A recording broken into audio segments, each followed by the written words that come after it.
No, do not. You want me to mute his mic? That's fucked up.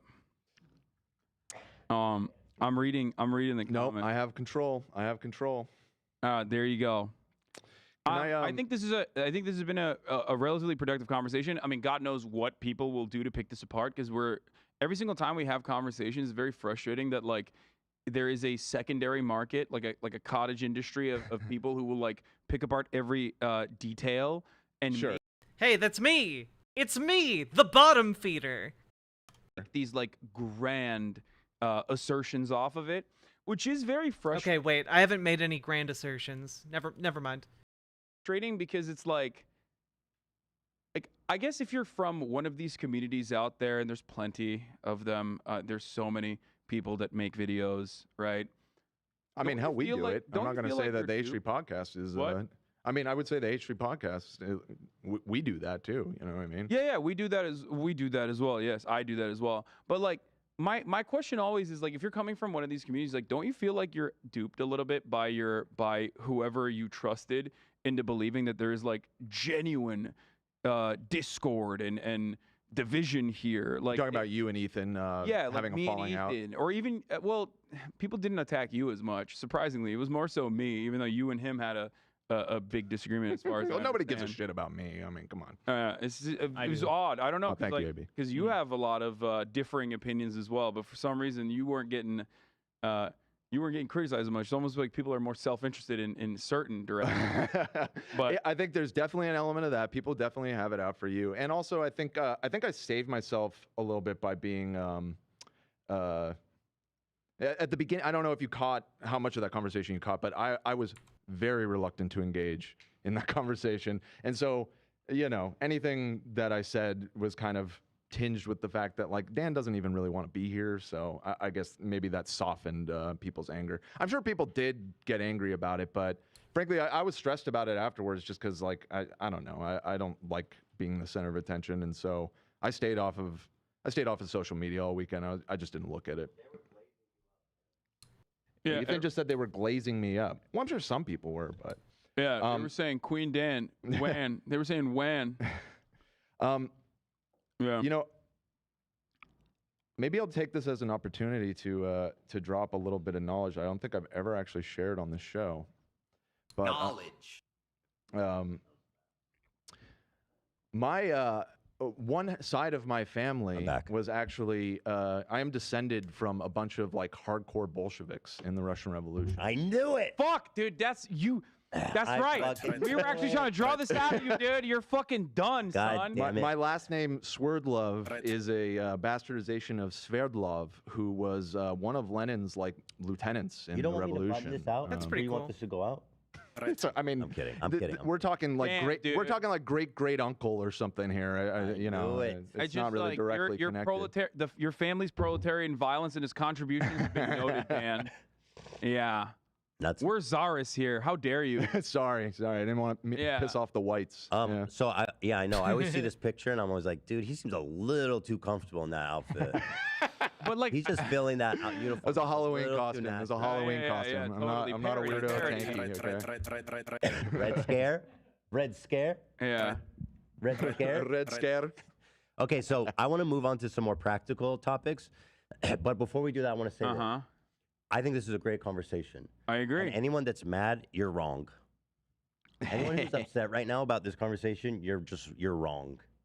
I'm only upset that it couldn't have been a little bit better. It's a good conversation we're having. You know, people get heated, I but think so. I've been keeping an eye on the chat, and I think a lot of people have found this really interesting. Okay, good. Yeah. Wrong. The last time was a little jading, but I wasn't going to stop me. But anyway, also I want to emphasize that we agree on so much, like literally 95%. In the And I just practical don't- application, in the short term, we are in agreement 100% of the way. If Yeah. you like Bernie Sanders, then you're good with me. That's my opinion, because Americans do not have any class consciousness, and you have to build that. There are certainly differing opinions, like people who believe in accelerationism or whatever, but I truly think that America will only accelerate towards barbarism as it has, and not necessarily socialism, without any kind of without people believing that like they have any kind of autonomy in the workplace, any kind of means of collective bargaining in the workplace. Okay, so anyway, my point 69 is, viewers if on you're Twitch? angry, Hell you're yeah. you're being silly right now. This is good. This is a good conversation. And on my part, again, I'm pretty, ignorant. So this is good for me to kind of. I think you suss out undersell yourself. my- I think you are more importantly than anyone else. Ignorance is one thing, but you're very curious and you're charitable when you want to learn things. And I think that is truly important, as opposed to being like, I've made up my mind. This is good. I mean, obviously there's still hangups, Yeah. but that's always going to happen. It's just Thank you. this kind of dogma is too powerful. Everyone mean, has their own journey. The fact that we have like over 30,000 people watching like a really analytical, nuanced debate debate that's about this. that is pretty socialism cool. And social democracy is pretty Yeah, cool. I'm happy to see that. And like Hasan said earlier, I mean, I think there's been a massive sea change in this country in the last decade, largely thanks to Bernie Sanders. But I would even go further back and say like the Occupy stuff and the financial crisis is when it really started to creep into the consciousness. But like, I can't imagine having this conversation when I was like a teenager. You know what I Oh, mean? yeah. Like it would be a non-starter in Yeah. this country. And Well, we're both radical, by the way, as we're saying. By Yes, you Sure. yourself in the eyes of the broader American even public now, are I would be considered radical by compared almost to someone everybody. like myself. Yeah. Yes, people will go, "Oh, he seems reasonable," which I personally love. I think that's a fucking great thing. I don't think because they'd the say more that. That'd insane be I good, though. look, the more sane you look. And in the short term, what Ah. you're advocating for is unironically a good thing, Props. which is why I also You look crazy for one. I look sane for once. no, but that's my point. Is that's why I also We're working in the same. that's same why I also common try interest. to engage in movement building in the other Come on, direction as dude. well. Whenever there's like, because there's plenty of people who fucking hate me on to the left of me who have like radical, Maoist third worldist opinions or whatever the fuck. But I never give that any kind of light or any kind of attention or dunk on it because I feel like, yeah, they look crazy or whatever. Who gives a shit? Ultimately, if they are working in their own way to erode the power that capital has, then you're good in my book. And that even extends to social democrats to the right of me as well. So, just to summarize my point before we move on, it's essentially this. I believe social democracy can address all the issues that socialism attempts to address and also offers a more realistic and a proposition for an organization of society. That's it. But let's move on. It is 12:20. I should just point out. I We don't should know keep how much going, we've right? been I going wanna for keep about doing- 2 hours here. If you need to bail, that's fine. But I have more questions. Okay, what do you have? I'm down to All right, keep let's talking. Can I just point this go. out real quick? You sent this a moment ago. Yeah, my dad More got caught. questions. Ladies and gentlemen, we got him. Every time. Every time. Every That's so time. funny. One of my Dude, to parents. be fair, Predicatons has gotten me as well in the Right, past. yeah, he- like, But like- this was my parents. Every time we do a clickbait title, they go, "Dan left. ABI? AB's dead? AB's dead." What? yes. And in the role of a lifetime, Gary. All right, let's talk about some like realistic or not realistic. Let's talk about some actual applications of socialism today, because I kind of want to understand it. So let's look at China. So Oh no. I know China's done a lot of good for the massive amount of its populace. They've Ooh. uplifted them out of poverty. They gave them access to health and housing. Bye, Alameda And on the Express. whole, the Get good sleep. Improved literacy rates, yeah, everything across rapid the board. urbanization, rapid development. The exactly the quality of life of the average Chinese person is absolutely catastrophically improved. Mm-hmm. Okay. Then- Now you tell me when I ask Wrong word, but you got spirit. you, is Seems China? pretty radical for you to even admit that, in my opinion. But okay, Well, hold on. I've never denied that. okay. But my question is is China socialist or not? Because you always say China isn't a socialist country. I think China, if you ask them, is a transitional socialist state. Do I think that it has certain socialist characteristics? Who Absolutely. would say that in China? What do you mean? You said if you ask them. The The- CCP. the government, the CCP. Oh, okay. That's like That's that's like their their thing. main thing. Is that this is like They say we're socialism transitional. with Chinese characteristics. We are a transitional socialist state. Every Okay. communist party will always say that they are trying to implement a transitional socialist state. Obviously, that socialism has to be adjusted to the material conditions and the needs that the people have. So socialism can. Last week you were telling me China isn't a socialist country. I was excited when Bernie won Michigan. Yeah, same. I thought things were gonna go different. Did Hasan ever explain what he thinks socialism is? Not really. Like, he talked about like a stateless, classless, moneyless society, like briefly, but then like just didn't really ever go back to that.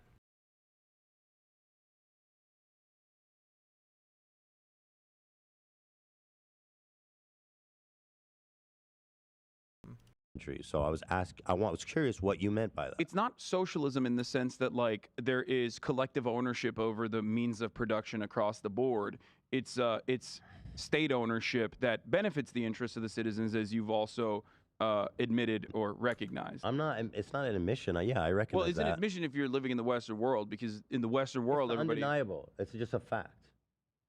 Yeah, but people will use. Here comes the. Well, I'm not one of those people. I'm not one of those people. You know. You know what I mean? Okay. So, well, okay. Do you so want, do you here's want what I'll clarity say on my about Taiwan here's what I'll statements. Hold on, we'll get to that. Before we get to okay. Here's what I'll say about China. China's economy was extremely stagnant for a long time. Mm-hmm. And even if you compare it to Taiwan, who separated from them in about 1950s, if you compare... Well, more to that separation, I think. Sorry?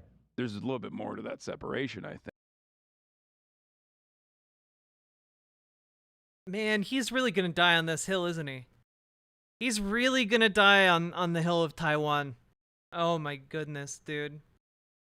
Why? Why on earth? Well, we'll get into more depth than that.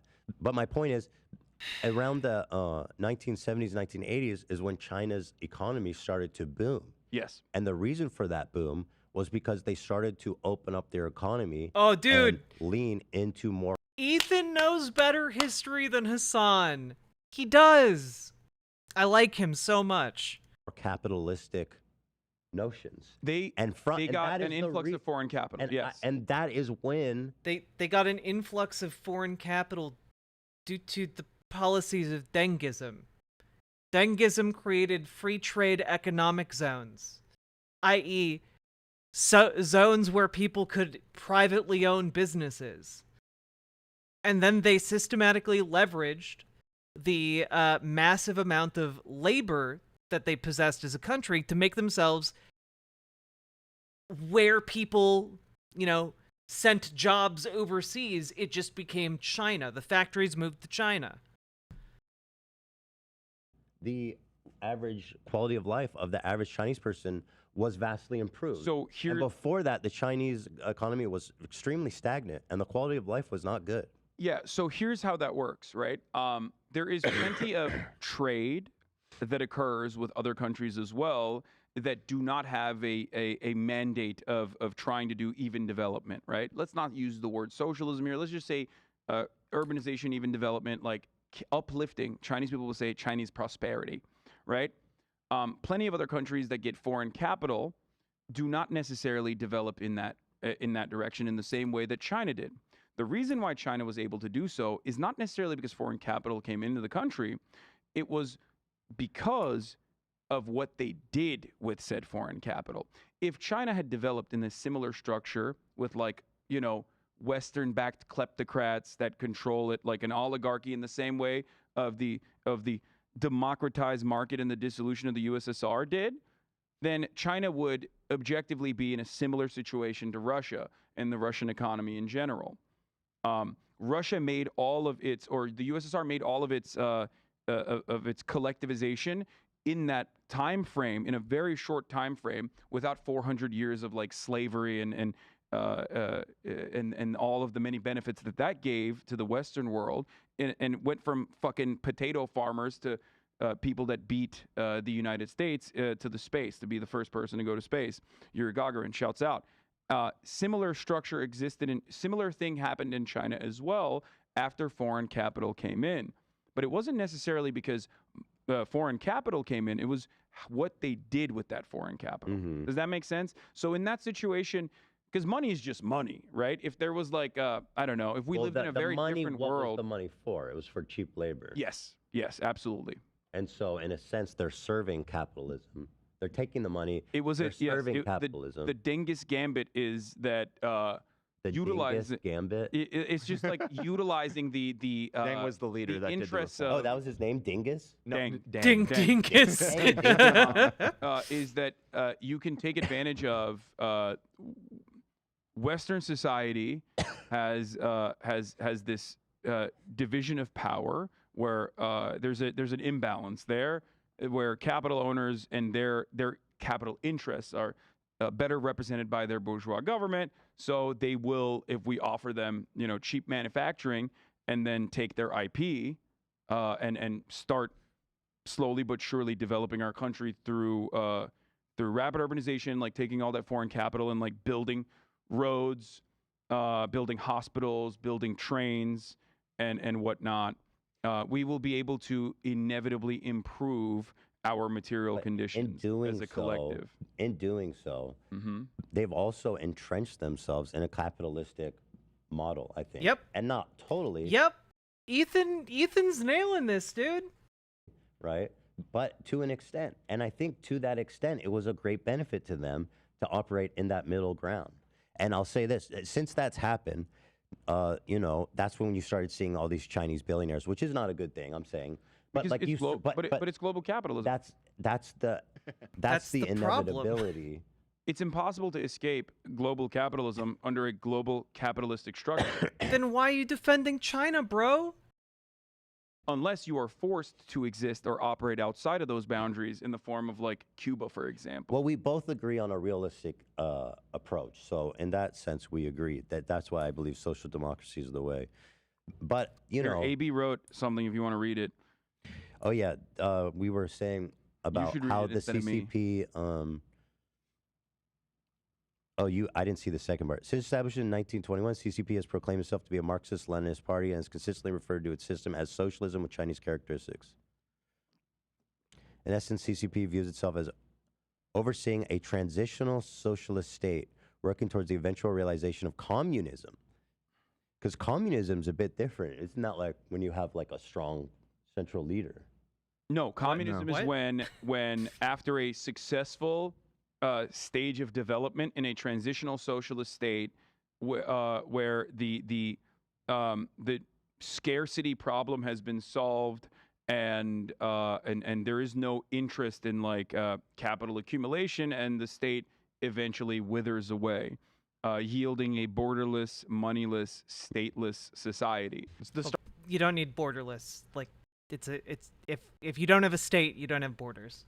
Star Trek future you were talking Star about Trek, earlier. Yeah, I'm sure But not China's well entirely, away. because there's definitely Critics still a often state point in to the Star Trek, gap but- between the party's rhetoric and the realities of it, noting the prominence of capitalistic practices, the wealth gap, and the absence of political freedoms as challenges to their characterization as a transitional socialist state. But isn't that just like, okay, but we kind of agree on that. So let me ask you this.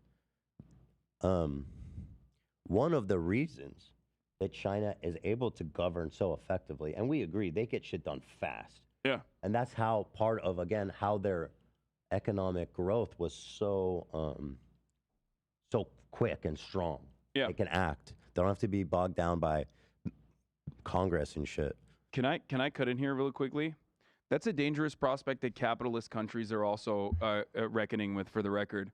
And under a capitalist country, if they want to continue consistently competing with China, for example, one of the things that the EU did recently was talk about the government-backed subsidies in the form of EVs and how Chinese development is impossible to compete with because they're offering insane subsidies that offer Chinese EVs and is like basically destroying the EV marketplace for European car manufacturers. So they want to create an investigative team and stop that from happening somehow, or possibly even implement tariffs. By the Now, way, that in and of itself makes the Chinese centralized planning structure significantly better than capitalist ones in the form of global trade.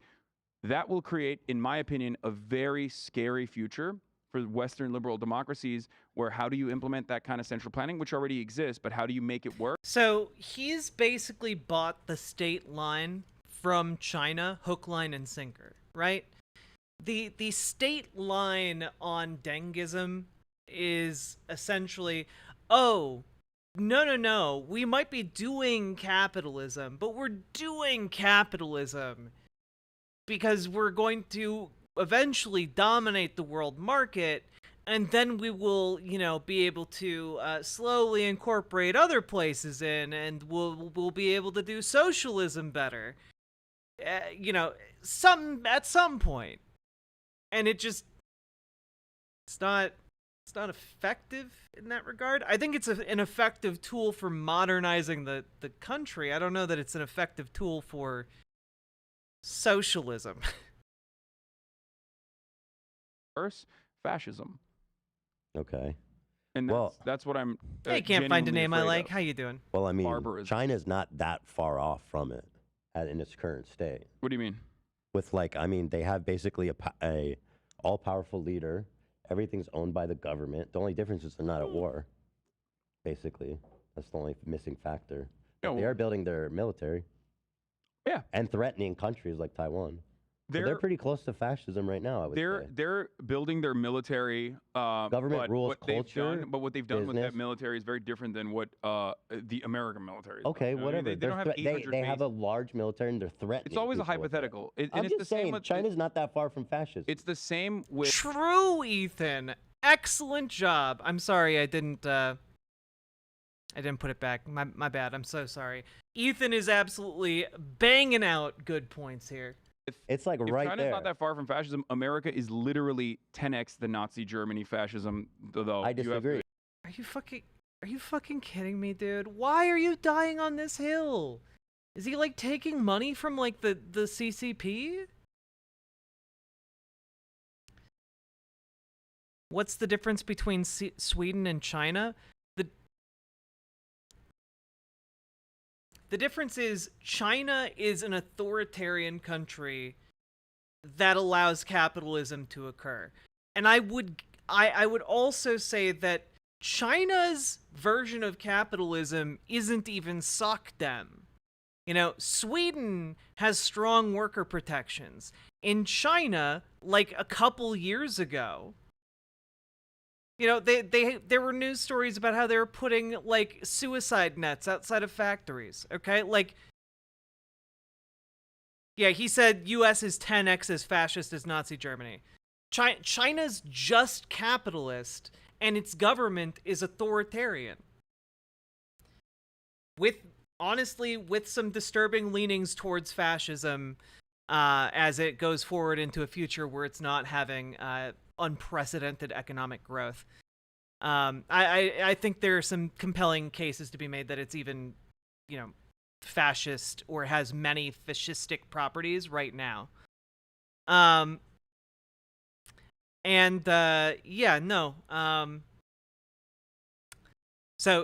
China's not sockdem. No.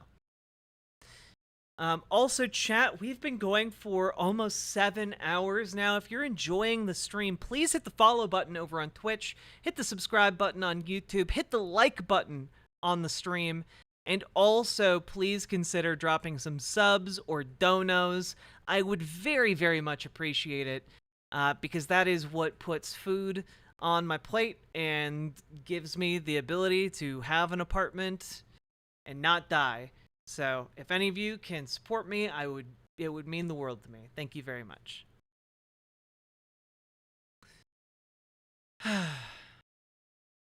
Let's see. Yes, and if you'd like to gift subs, you can just click the little subscribe button at the top of the page, and there should be an option to gift random subs to folks. Let's keep going. Oh, just out of curiosity, how many people we got watching? It's 7 hours into a stream. How many people we got? Okay. All right.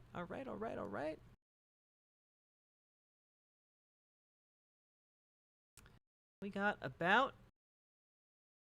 We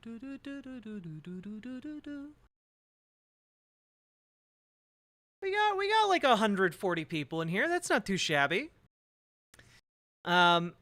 Hapsley, I'm so sorry. I missed your oh mommy. Oh mommy. Damn. Yeah, we're doing pretty okay. Thanks to that Vosh raid. Some rare metals for the EV batteries are mostly in China. True. China and Africa. A lot of rare metals out there. Still here? Well, that was for you. All right, here we go. Admit. China's closer because they have What? they have You the said one. they built a military, but they haven't even That's not fucking the only used thing it. I said. They have a government control of business, manufacturing, Okay. of social life, of the press. Okay. Okay. They have one strong These are leader, authoritarian. Yes, these are authoritarian constructs for sure. and then But the only fascism thing has a. missing from that is basically they have strong nationalism. I agree with that. And they have yes. and the only difference basically now to go full fascist is if they were invading countries, which they're threatening to do yes. right now. So on that same metric, you realize that the only difference in America is the simple feeling that you are free and that you have all manner of different freedoms. Whereas We have we do have freedoms of expression. We have freedom to say, we have yeah, freedom of I agree. religion. We have Yes. freedom of assembly. Those are big deals. But I know you don't material- think you don't want to. No, those, no, those this are is a huge those are deal. Big deals, yeah. Of course, it's a. Okay, of course, sorry, it's something I don't want to put words in your No, mouth. of course, this is I'll something take I that back. willingly recognize, Yeah, which I'll is why I take that say, back. like, I'm not living in fucking China right now. It's I not like don't- there's. I don't It's not think like they're on tier one fair cities. to say, well, oh, America is. Yeah. And I'm not being an American simp. I'm just saying that The you idea brought that up like American fascism, like China fascism is better than okay, American fascism. here's the difference because fascism, okay, fascism is supposed to be a means of control with a oftentimes capitalist understanding of the economy to and effectively to organize the economy and continue I don't organizing think the economy. Capitalism doesn't have a lot to do with fascism. I don't think. Capitalism has everything to do with fascism. I mean, Capitalism. You're striking on one of the biggest political philosophy debates of the 20th century. Capital essentially. fascism Okay, is so- is restoring Right. order by I don't. you think, know Yeah, there- whipping the fucking masses. A lot of people define but that- fascism as capitalism in crisis. Yes. So I think about it more about like, yeah, maybe it's like capitalism gone fucking totally Gone off the rails. Maybe, yeah. Yeah, Because it's just fascism. no If ethical. they have fascism had no nothing to ethical do with hang-ups. capitalism, then all of these supposedly But populist they're leaders getting like money Hitler to and do war. Mussolini, I mean, who that's started it. off as like supposedly quote unquote socialists or even like interested in higher levels of socialization, would not have worked alongside capital owners and They- destroyed trade unions and communists in general. Those were the first people that they fucking butchered. Okay, fine. I don't care about capitalism. I mean, I'm a social democrat. So, or in terms of like how fashion, I just saying, if I we're don't gonna think. talk about social democrats in Germany. There's I don't also think. contention there, but I don't think Chinese fascism is better or worse than Chinese American fascism. fascism. Why is that funny? because I don't think that I do not think that China is fascist. I think that they are Closer, authoritarian. close.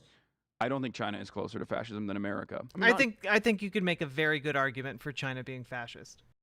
Because Yeah, because the fascism isn't the hypothetical, only because the most authoritarianism, significant right? part, But like, the most significant part I- that you're mentioning is like, oh, they're building their military and they don't have freedom of own the assembly or press. freedom of speech. Well, they control the culture. yes, this part They this own part is all correct. The manufacturing. Nationalism is the best part that you can actually They are identify nationalistic. in the problems with China. You can absolutely push that. I don't see where push I'm that missing. part where it is nationalistic. Okay.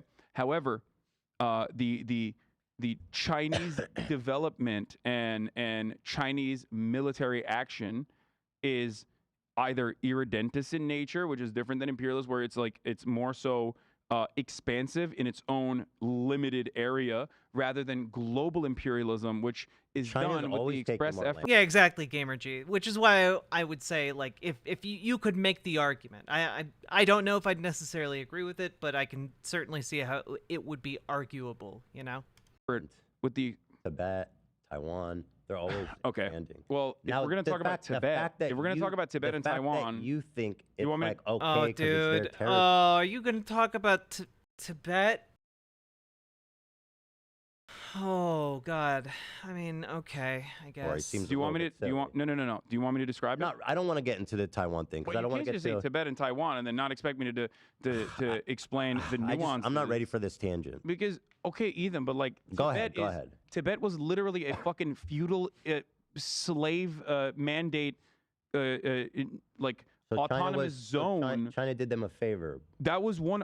I mean, in America, when I say something like this, people get very upset. You know, we talk about the Dalai Lama saying "suck my tongue" or whatever, but like that's not far from the norm in fucking normal Tibetan So- existence before the Communist Party came in and So took over. China unilaterally took over Tibet, Like squelched these are their culture, they basically are trying to, homogenize the culture. If your culture, They're trying to spoil the religion and the identity. the part of they did them feudal a warlords favor. and slavery, abolishing that, yes, I do think that is good. No, China did them a favor. I think that, yes, I was a will be mad- on the record Just to like state America did it. that Nah, I'm while not the gonna say Chinese it. government, wait, I'm not going to say it. well, there is no equivalent in American intervention that you can point to in a similar capacity, unless you're talking about. Okay, so And I think this is a good way to describe Taiwan as well. The American federal government going into the fucking South and killing, unfortunately not all of them, but a decent amount of slavers and defenders of slavery. This is violent retribution from a powerful federal government Tibet was a that separatist. squashed. Okay. Tibet is the South in the Civil War. Yes. Tibet in the time.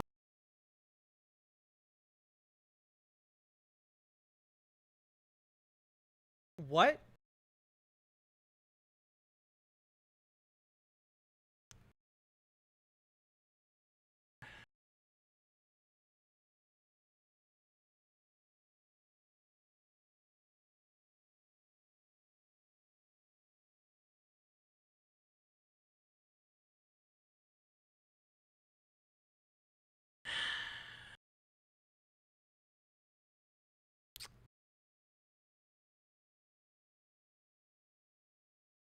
This is... What the fuck, man?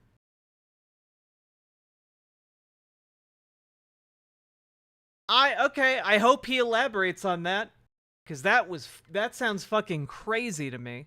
Time frame where Chinese intervention happened would be the South. Yes, So they were doing slavery. What was they the were moral feudal. aspect of the war of China? The interests are obviously like national security or whatever the fuck they claim, but ultimately the reality was that beyond the material benefits, that yes, they were a feudal, oppressive, slavery-backed state, autonomous region. Mm-hmm. So Just like Notice how he can't even say state. He has to say autonomous region about Tibet.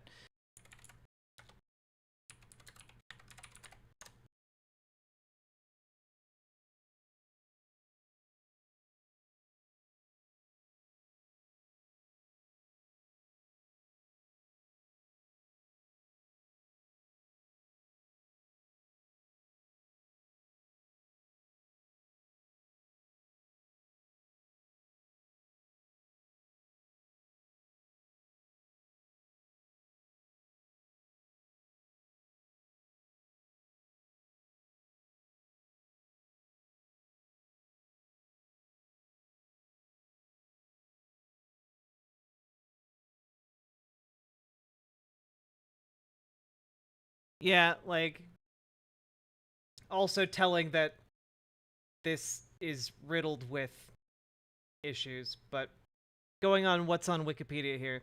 The serfdom in Tibet controversy is a prolonged public disagreement over the extent and nature of serfdom in Tibet prior to the annexation of Tibet into the People's Republic of China in 1951.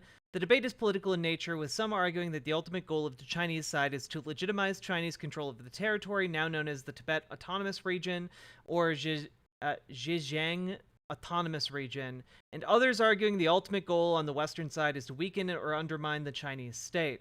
The argument is that Tibetan culture, government, and society were barbaric prior to PRC takeover of Tibet, and that this only changed due to PRC policy in the region. The Tibetan independence movement argument is that this is a misrepresentation of history created as a political tool in order to justify the Sinization of Tibet. Despite such debate around the intention of Chinese descriptions of pre-communist Tibet, it is known that the Tibetan class system divided the population hierarchically into laity, noble laity, and monks, with further subdivisions within the laity. There are also castes of untouchables known as Ragyabpa, who performed work that was considered unclean, including fishing, metalworking, and prostitution, much as with the Indian groups identified as Dalit in the present day. Chinese government claims commonly portray Tibet from 1912 to 1951 as a feudal society and both the 13th and 14th Dalai Lamas as slave owners. These claims further highlight the statements by the PRC prior to 1959. 95% of Tibetans lived in feudal serfdom and cite cases of abuse and cruelty, which are allegedly inherent to the traditional Tibetan system. I mean, like, frankly, even if this is true, like, I don't know. Do we invade Saudi Arabia because it has a cruel and oppressive system of monarchy? And definitely uses slave labor? I mean, again, if it was indeed, right, that they're invading Tibet to free slaves, sure, I'm okay with that. But also, India had a very strict case system with untouchables and such, handling things like burning bodies. I don't know. China didn't invade India. That's pretty interesting.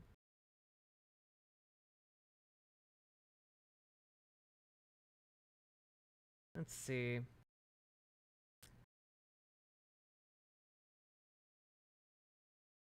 Difficult to find academic consensus on the nature of society in Tibetan history. Sources on the history of Tibet are available from both pro-Chinese and pro-Tibetan writers. Pro-Chinese materials may be published by mainstream Western publishers or within the PRC. Tibetan material similarly may be published by mainstream Western publishers or by the Tibetan government in exile. Both sides hope to persuade foreign readers to support their own point of view through these publications. Many of the pro-Chinese works in English on the subject were translated from Chinese. Asian studies scholar John Powers concludes that ideology was the most powerful influence on the translators. In contemporary China, the Communist Party strictly controls the presentation of history, and several formal resolutions have been issued by the Central Committee which are intended to guide historians in the correct interpretation of historical events and actors. Western authors' writings on Tibet history are sometimes controversial. For example, whilst Hugh Richardson, who lived in Lhasa in the 1930s and 40s before the takeover of the PRC in 1951, writes in Tibet and its history that Chinese versions of Tibetan history are contemptible, and he considers the Chinese rule brutal and illegal. Israel Epstein, a naturalized Chinese citizen born in Poland, who similarly claims the authority of first-hand knowledge. This knowledge was gained post-PRC annexation following the Chinese takeover of Tibet. It must be viewed as pro-PRC, supported Chinese rule. There are few academic assessments of the recent history of Tibet. Anthropologist and historian Melvin Goldstein, who is fluent in Tibetan and has done considerable fieldwork with Tibetans in exile and in Tibet, considers pre-1950s Tibet to have been a feudal theocracy impaired by corrupt and incompetent leaders. It was de facto independent from China from 1911 to 1949, but not recognized as de jure independent of China by any nation, even its protective power, Great Britain. Okay. The Chinese side seeks to persuade international perception as to the appropriate nature and justifiability of Chinese rule in Tibet. Their position is that Tibet truly and historically belongs to China, that affairs of Tibet are internal matters, and Tibetans seek to internationalize their cause, in part by convincing readers that Tibet was independent. Concentrating as it does on questions of national sovereignty, the official position of the Tibetan government in exile is more moderate in tone than that some of its more extreme supporters who conflate the rule of the lamas with Tibetan Buddhist ideals, seeking to promote a Buddhist dogma that competes with the Marxist dogma of feudal serfdom by portraying Tibet under the lamas as, in Robert Thurman's words, a Mandela of the peaceful, perfected universe. Tibetologist Robert Barnett writes, Chinese references to pre-liberation conditions in Tibet thus appear to be aimed at creating popular support for Beijing's project in Tibet. These claims have particular resonance among people who share the assumption based on 19th century theories of social evolution that are still widely accepted in China that certain forms of society are backward and should be helped to evolve by more advanced societies. This form of prejudice converges with some earlier Chinese views and with vulgar Marxist theories that imagine a vanguard movement liberating the oppressed classes or nationalities in a society, whether or not those classes agree that they are oppressed. Moreover, the Chinese have to present that oppression as very extensive, and that society as very primitive, in order to explain why there was no calls by the Tibetan peasantry for Chinese intervention on their behalf. The question of Tibet's social history is therefore highly politicized, and Chinese claims in this respect are intrinsic to the functioning of the PRC and not some free act of intellectual exploration. They have accordingly been treated with caution. From a human rights point of view, the question of whether Tibet was feudal in the past is irrelevant. A more immediate question is why the PRC does not allow the open discussion of whether Tibet was feudal or oppressive. Writers and researchers in Tibet face serious repercussions if they do not concur with official positions on issues such as social conditions in Tibet prior to its liberation, and in such a restrictive climate, the regime's claims on this issue have little credibility. And I'm inclined to agree with that one. If you are taking at face value the claims of the People's Republic of China, and if you are just looking at the situation being like, oh, hey, they criminally punish anyone who goes in there to do research and ask questions and come to inconvenient conclusions, well, that's not really lending a ton of credibility to the official claim that they are essentially a bunch of owning, like, horrible despots. You know? Yeah, like, if you have to create a secret police force for a place you occupy, that might be a bad sign, actually. Now, I'm not saying that Tibet absolutely wasn't a feudal society with people being held in oppression. It might very well have been. I'm willing to accept that. I'm just not willing to uncritically regurgitate the Chinese government's line that they are imprisoning and punishing people for questioning. So, yeah. I also don't necessarily take at face value the claims that, pro-Tibet forces are making of, like, a Mandela of the peaceful, perfected universe. I don't believe that was the case in Tibet prior to the Chinese takeover, but it's also, it's somewhere in the middle, and it's definitely not where China says it is. Good night, slaggy guy. And also, who else said Avalon? Wait, no, who said they were going to bed? Hapsley, good night, get good sleep. So, anyway, little foray into Tibetan history, I guess. Just like Russia's denazifying Ukraine. No, I don't agree with that, for the record. I don't think that Russia is denazifying Ukraine. If anything, they will end up nazifying Ukraine in the long run. Mm-hmm. If you want to point to a modern country that you could probably fairly characterize as fascist, I would point to Russia before I agree, to China. 100%. I think that Russia is a significantly better example of a fascist nation state, given its modern Russia, contemporary Russia, being a capitalist nation state built by oligarchs that were anti-Soviet and anti-communist, that made deals with Western bankers and Westerners originally, leading up to the dissolution of the USSR, so they could literally pick apart the entire country, Vladimir Putin being another primary example of this. Okay, good. They're fascists. I would agree that Russia's interests are significantly more fascist than the outcomes are, because their interests do not lie around improving their productive forces or the abolition of like what Russia's doing in Ukraine is no different than what America has done in Iraq. Like, oh, we're bringing democracy. Like, they're not denazifying Ukraine. It's fucking bullshit. Mm-hmm. Whereas I will not say the same thing about Tibet. Like, no, I'm not saying I think it would be a disservice. I think it'd be a disservice to you. Why can't you say the thing about Tibet when China oppresses any conclusion to the contrary? That seems weird. That Steam sound was mine. My bad. Ukraine, to make a comparison between like modern Ukraine and feudal Tibet. You can create a pretense to take anything you want, you know. Yeah, but there are also, but you agree, like, for example, the federal government in the Civil War did the right thing, right? It was very violent, but they did the right thing. Yeah. Would you agree with that? Yes. Okay, good. So let's talk about Taiwan then, because Taiwan in its formation is created by the KMT, or KMT General Chiang Kai-shek. I'm butchering his name, I think that was close. but I think it's the closest I can get to that.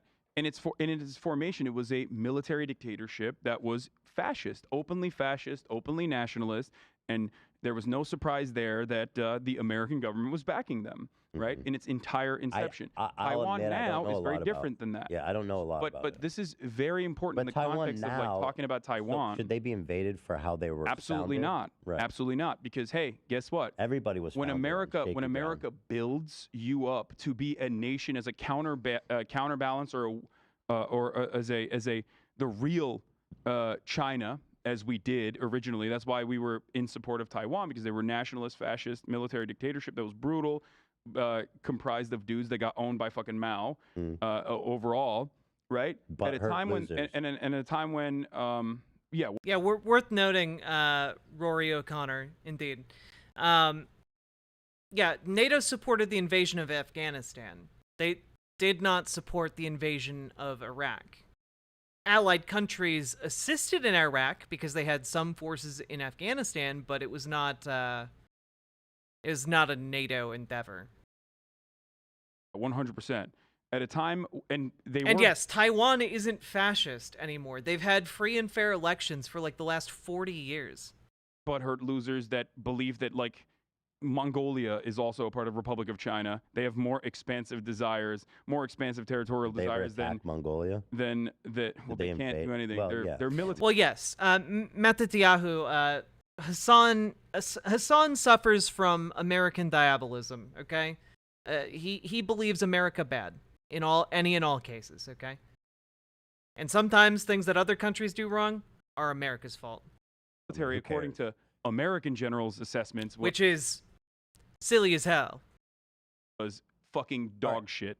I think Taiwan's a better example then. So Taiwan, But wait, I'm not ready. but Taiwan in its This inception. tangent is out of control. Wait, but like you want me to We'll go back to it. these things don't happen overnight. If you assume that it's like a war between good and bad, or that it happened overnight, it materialized out of nothing, then yes, that is infinitely more susceptible to Western framing, to be like, these are the good guys, these are the bad guys, they want to do this thing, and then you make comparisons to like reasonable wars or whatever, and then all of a sudden we are not factoring in the understandable, whether I agree with it or not, doesn't matter, the understandable desires of national security from the Chinese nation state that is in an openly contentious yet still very favorable trade relationship with the Western world. Why the fuck would they want a American military base in a nation state that was developed by America, originally a fascist, nationalistic, brutal military dictatorship? Why would they want that to be an American base 1 mile off their fucking coastline? Okay,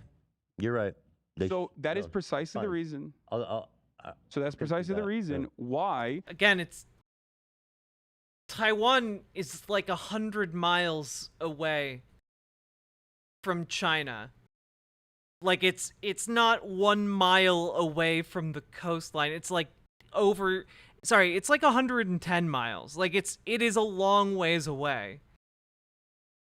But also Mexico has military bases real close to America. So should we claim Mexico and invade? Like what? This is silly. This is silliness, bro. Why do you gotta die on this hill time and time again?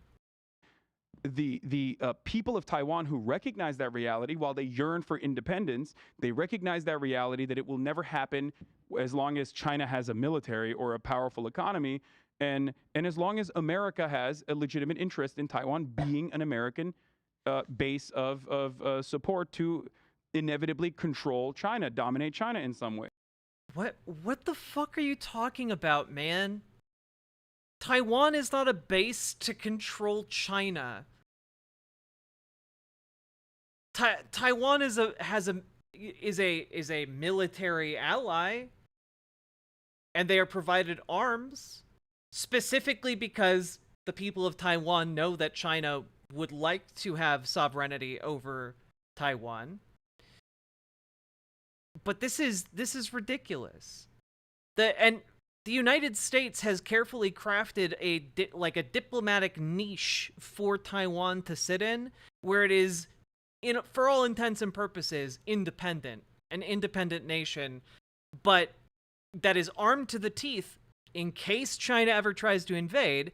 However, because of that diplomatic niche, if China ever does try to invade, the United States is going to come to Taiwan's aid. So there is just like a diplomatic, like, I guess, wall around Taiwan. A great diplomatic wall, if you will. And it's there so that millions of people aren't killed during an invasion. Like, it's really easy to be like, oh, well, the United States is just bad and we should pull out of Taiwan and leave them to their fate. It's crazy, man.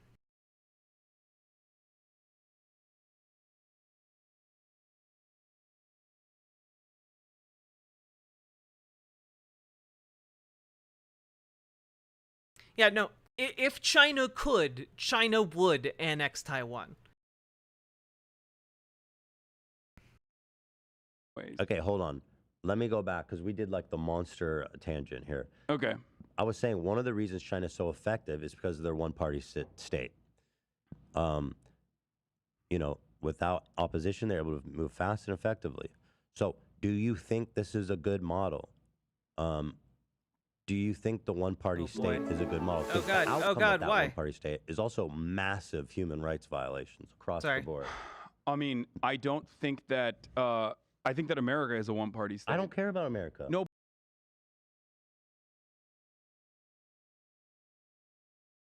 I take it back. I take it back.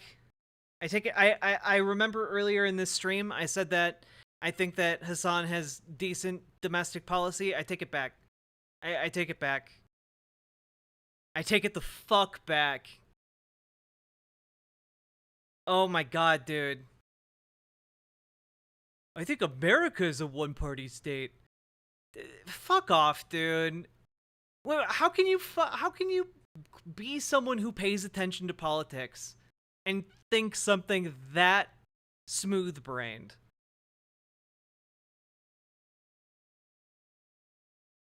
He have absolute dogshit international policies, not just Ukraine? Well, yeah. No, like I said, he has terrible foreign policy. And I mean, all his foreign policy takes are terrible. The Democratic Party and the Republican Party are the same. They're both the same. They're the same, guys.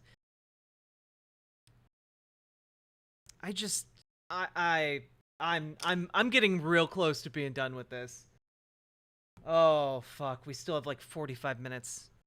I committed to this.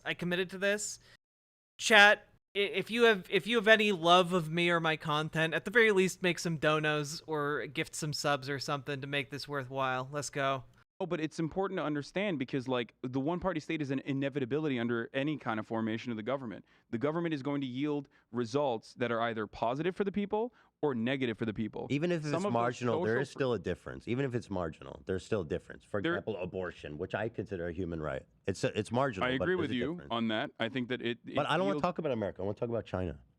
Well, the reason why we're talking about America is to put it into a framework that is understandable. Like, that's the only reason why I always bring up. People always say, Hasan, your only assessment on the situation is America bad. It's significantly more nuanced than that. The reason why I always go back to America is to help Americans or Westerners understand Chinese governance and how it's not all that different. You say they don't just pretend to have two parties. Yeah. Now, I disagree with that. I don't think it's like super wrong. I think there are marginal differences in the parties. And I do think there's space potentially, although it's super unlikely. It's happened in American history for a third party. It's probably never going to happen again, but it has happened before. Yeah, the Civil War. And so, but like the consequence of the greatest material differences. Okay, but the greatest material differences were ever represented in American history was during the Civil War. I take back the. Okay. The greatest material differences, like genuine material differences in the form of how to produce cheap commodities like cotton, okay?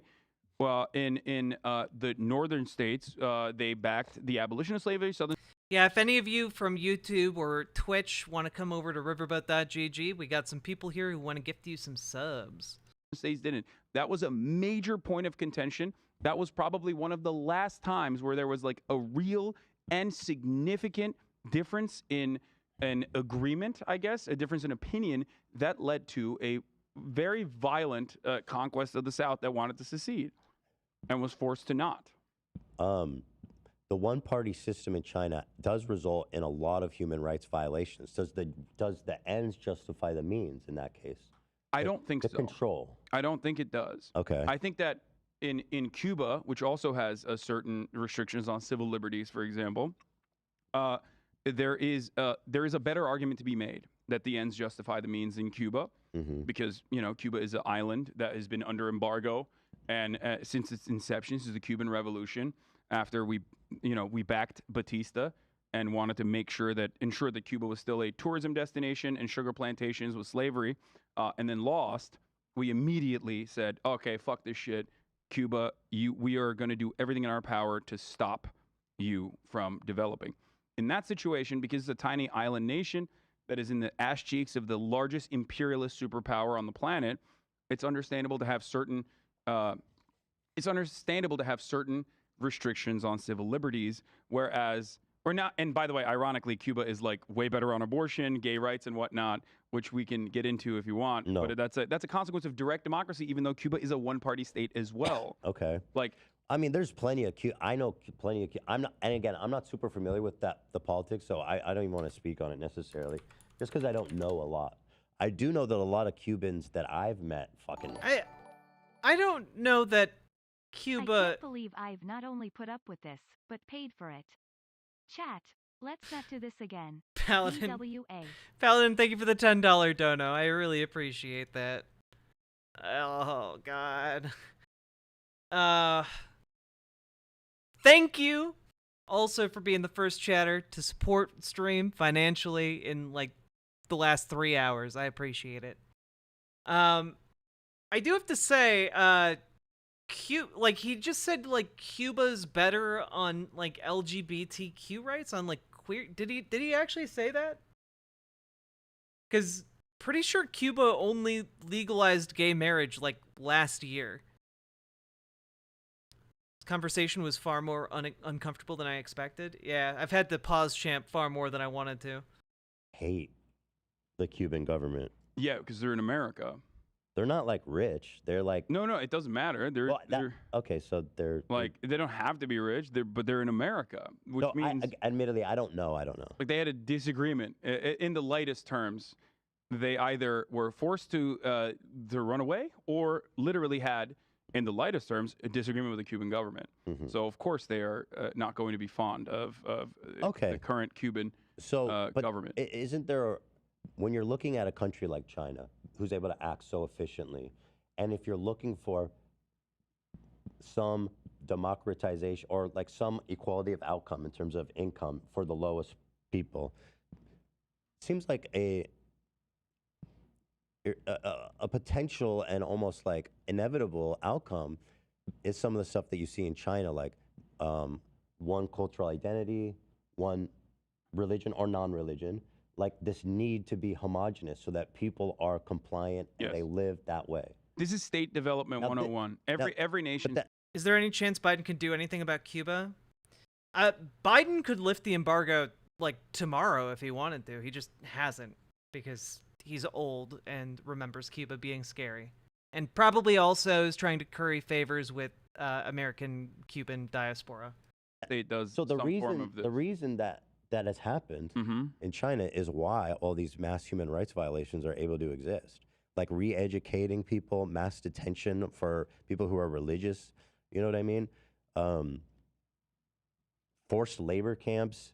They fucking, and I know you deny that they are organ harvesting, but I do believe that they do that, or did do that. Maybe they stopped. Organ harvesting. Yeah. Organ harvesting did happen in China. Yeah. What you're talking about is like Falun Gong propaganda, which is that No, I'm like not. they have a No, well, there's two different types. What we're talking about is like, yeah, were there criminal components, and certainly It was people. state-sponsored organ. No, I don't Yes, it know. was. If it was state-sponsored organ The evidence harvesting, suggests that well, it was. the state actually. Watch out! She's right behind you. It's okay. If it was state-sponsored, the state would not have cracked down on it inevitably. Well, They did. they realize how bad it looks. It was the evidence Why that would they? I've But seen if is they're that authoritarian, the state why was would they involved. care about how bad it looks? You said that they No, have they labor care. camps. China doesn't care about appearance. Well, They do to But it. if they're Of course they do. authoritarian, why would they care? You literally spouted Chinese propaganda about Tibet. And you're like, "Oh, why would they care about how they look?" It's like literally illegal to like go to Tibet and like interview people and come to a different conclusion than the state line. Like what are you talking about, dude? Well, I mean, they have labor camps, Well, you they- said, which is, by the way, ironic because America still has a much higher prisoner density than any other nation on the planet, and slavery is not abolished in America. We can criticize 13th America Amendment is all we slavery. want, man. Well, my point is, They literally have like labor camps in. They have like forced labor camps in China. What are you talking about, guy? yes, it's wrong in China as well, but of course it's wrong in China as well. Okay, This forget is- about that. I mean, like, what about for example? Now you're doing whataboutism, by the way. No, I'm not. I'm gonna tell you why. I'm specifically. Let's use this example because it's the best one. The Uyghur. I'm sorry, I don't know how to say their name. Detention camps where they re-educated and eliminated their cultural identity and Yes. religion, and also, frankly, it's almost impossible to do that and not like think of them as others, where they also, They did. are under horrible human mass rights. surveillance, even including like certain representatives living with people and families. Like some of this is like people will say, "Oh, this is Adrian Zen's propaganda," and some of it is very real, 100%. Don't there you was think mass it's Chinese re-education. propaganda to be like it wasn't as bad?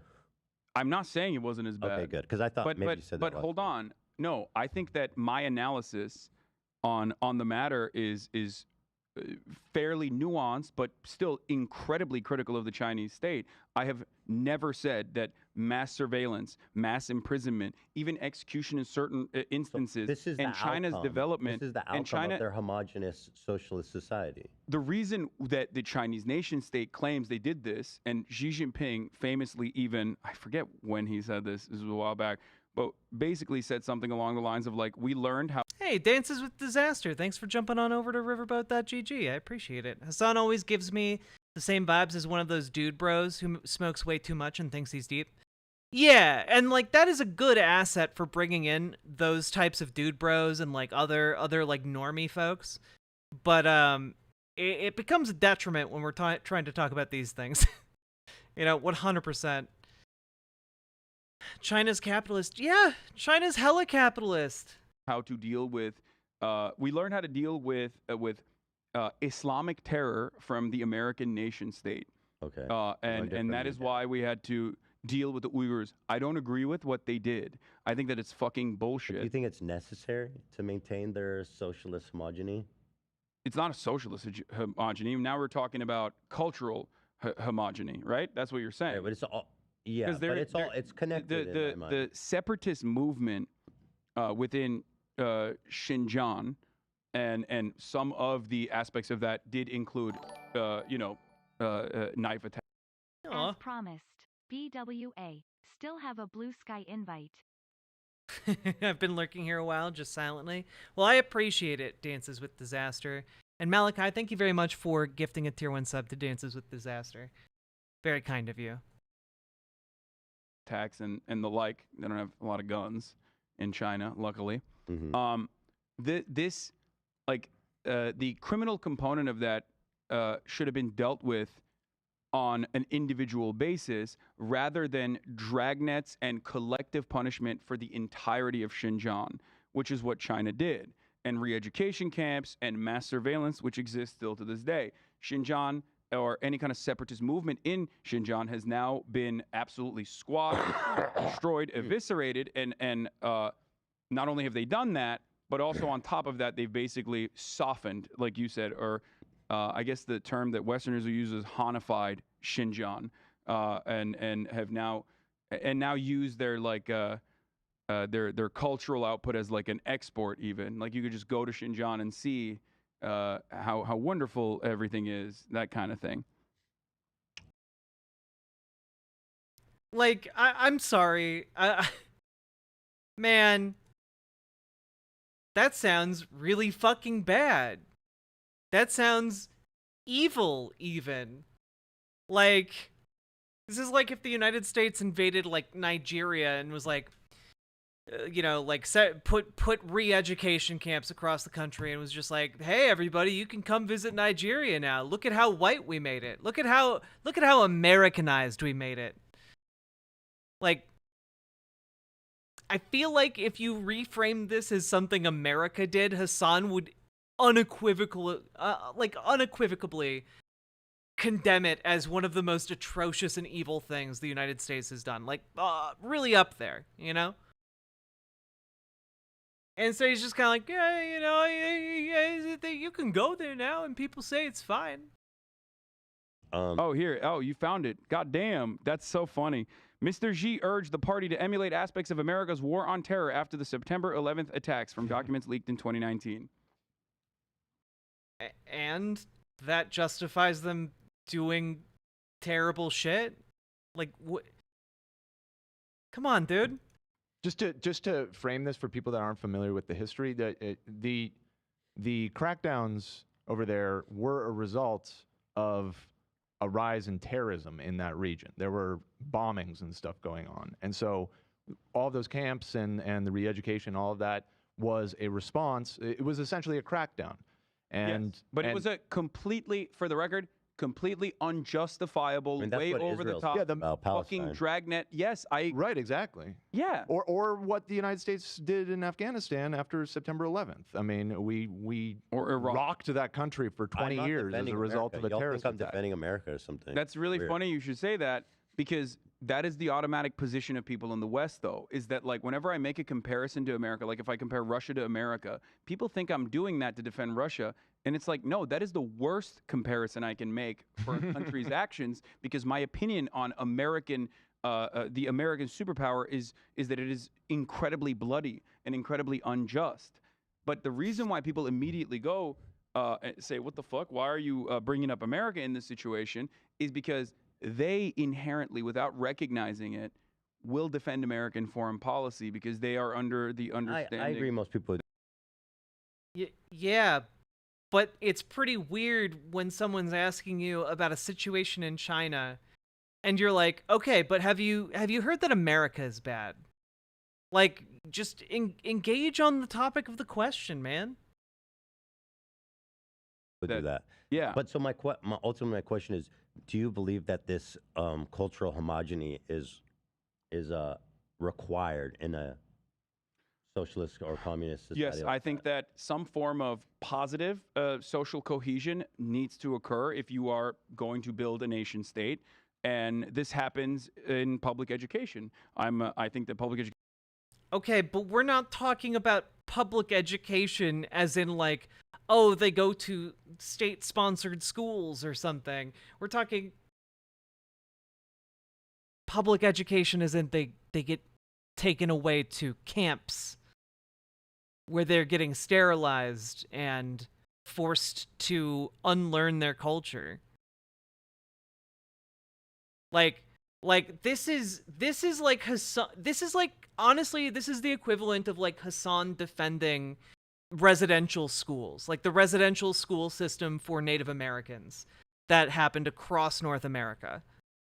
Like that is what this feels like, honestly. Education is very valuable, and I'm 100% in agreement. If it's being done in a more positive way through public education, then it's great. Right, but if not like erasing their ethnic identity. Yeah, if they're doing it in a negative way, that's what they're doing. That the entire point was to re-educate the Uyghur Muslims into not being Uyghur Muslims. Situation where like education moves way? to re-education. A positive component would be. Yeah, no, you know what, Ethan? Excellent question. What would what's a positive way of educating someone out of being what they are? Something that we unfortunately do not have in America either would be to have regions that still have their own ethnic identities preserved through their own board of education and are allowed to exist. This is a major problem with the USSR as well. This happened in the USSR where there was a Russification of all the nation states that were under the banner of the USSR, which ended up creating. Oh yeah, it's all the same. It's all the same. You see. Yeah.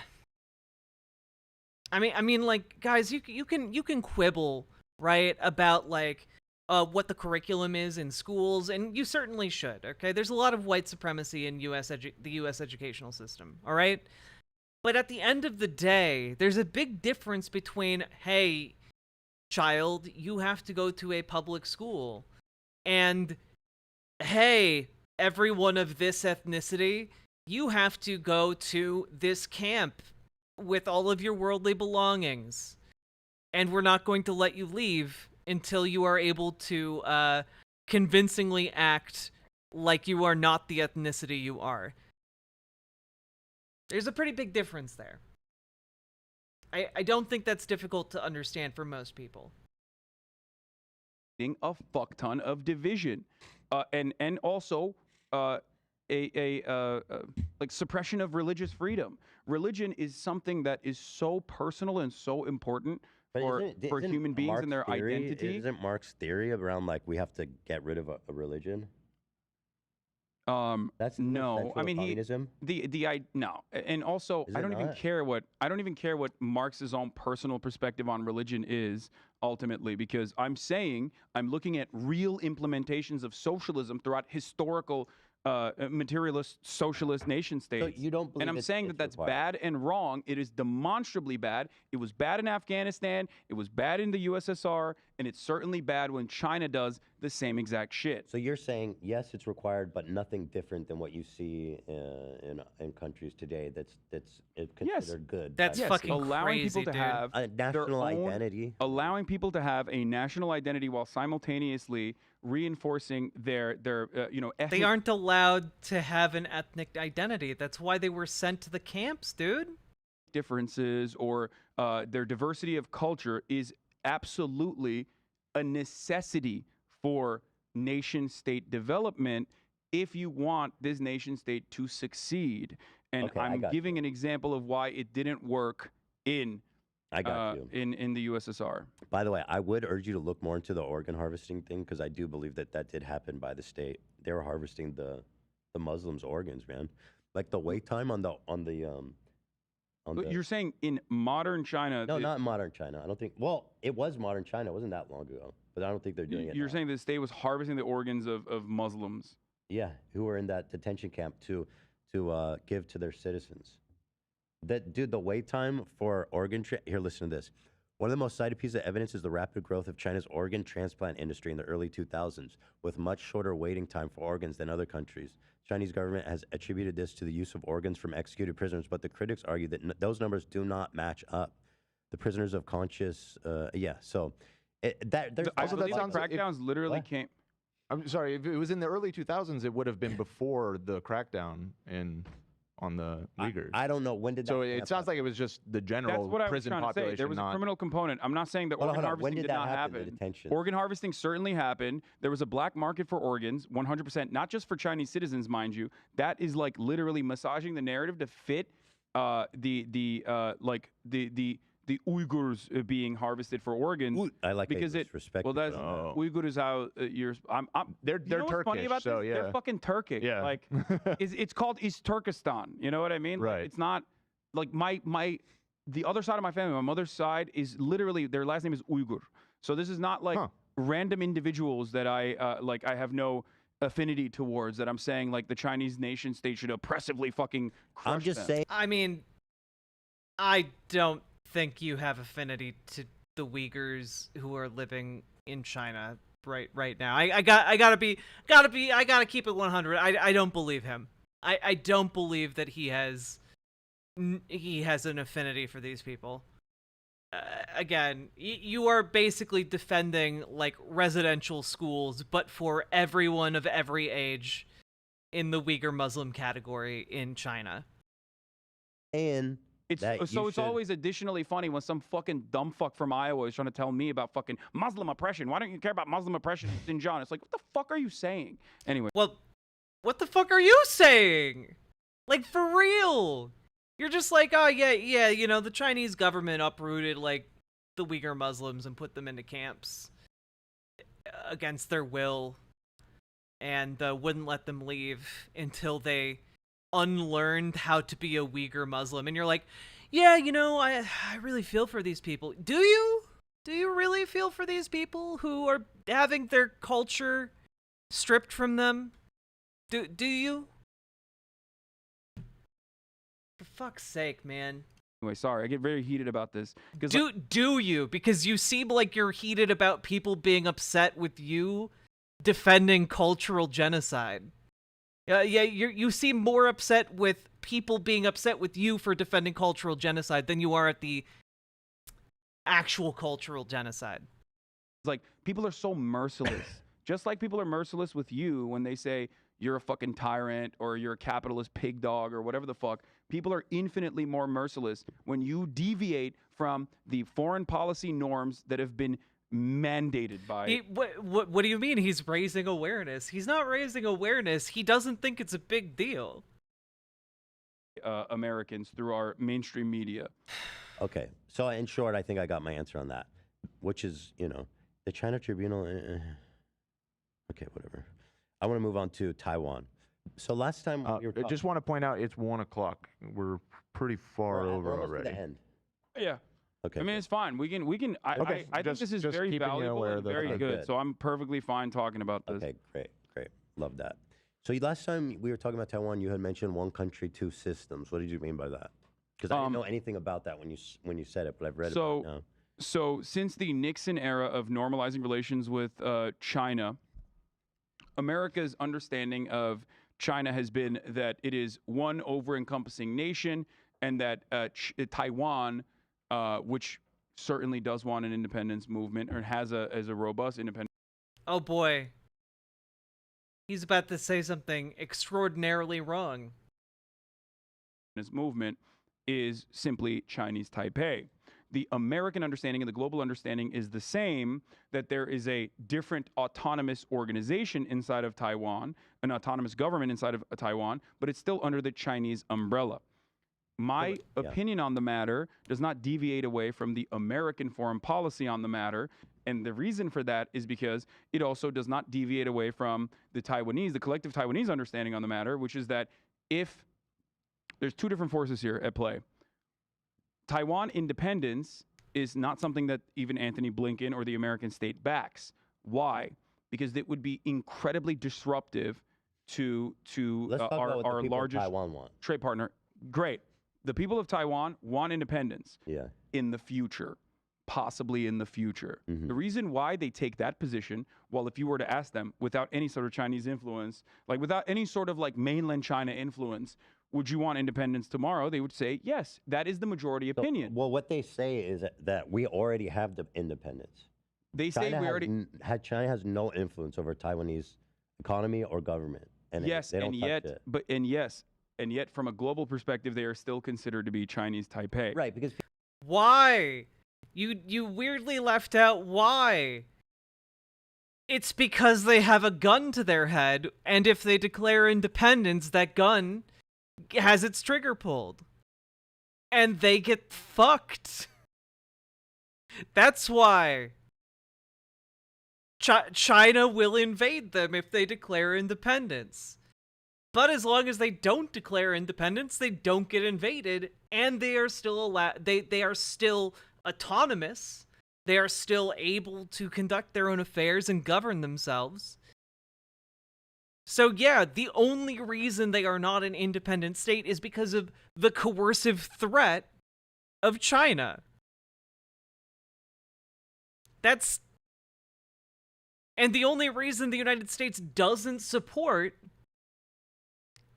Taiwanese independence, at least on officially, is because if that happens, the United States is obligated to defend Taiwan. And if it's defending Taiwan against China, then that entails a nuclear exchange, and well, it's nuclear war, baby. Like, no, of course we don't want that. So yeah, Taiwan lives in this weird little diplomatic bubble that's been carved out for it. But obviously they want independence. If they wanted to be part of China, they could do that tomorrow. People doesn't want to rock the boat. Exactly. But the Taiwanese And that is people my perspective believe as that well. we are already independent. So, but Okay. you believe that this is China's statement, then one there's country, two So systems. then there's no Oh. Please have this money which you can use for goods and services. Manatiahu, thank you very much for the $10 dono. I very, very much appreciate it. additional need for state intervention from Western forces. Then Well, but China is, you know, China is what? it is being provocative What are they doing? towards the Taiwanese. What are they doing that you would consider to be provocative towards the Taiwanese? I mean, they have military station around. They're doing war games and shit like that. You know where Taiwan is in proximity to mainland China, right? It's 1 mile off their coastline. Okay, So whenever people well, say China pretty is obvious though. China is violating their Listen, airspace, we know what China says it. China, the government even says it that we're gonna fucking take Taiwan if y'all don't play ball. yes, So we don't need to pretend like they're because not doing that. China, no matter if I agree with this or not, right? Because I want autonomy for Damn. Mr. Anderson, thank you for the 5 gifted Riverboat Jack memberships on YouTube. I very, very much appreciate that, friendo. Thank you so much. Hell yeah. See some more heart emojis in chat. That'll be nice. the people of Taiwan. I want them to do whatever the fuck they want, self-governance, right? So I understand that, and I also simultaneously understand, one, the history of the Taiwanese nation state being propped up and why it was propped up. And more importantly than that, I understand that the Chinese government, which is a different government than ours, right? They are human beings over there that have their own concerns, is not going to want a fucking American military base 1 mile off of their coastline.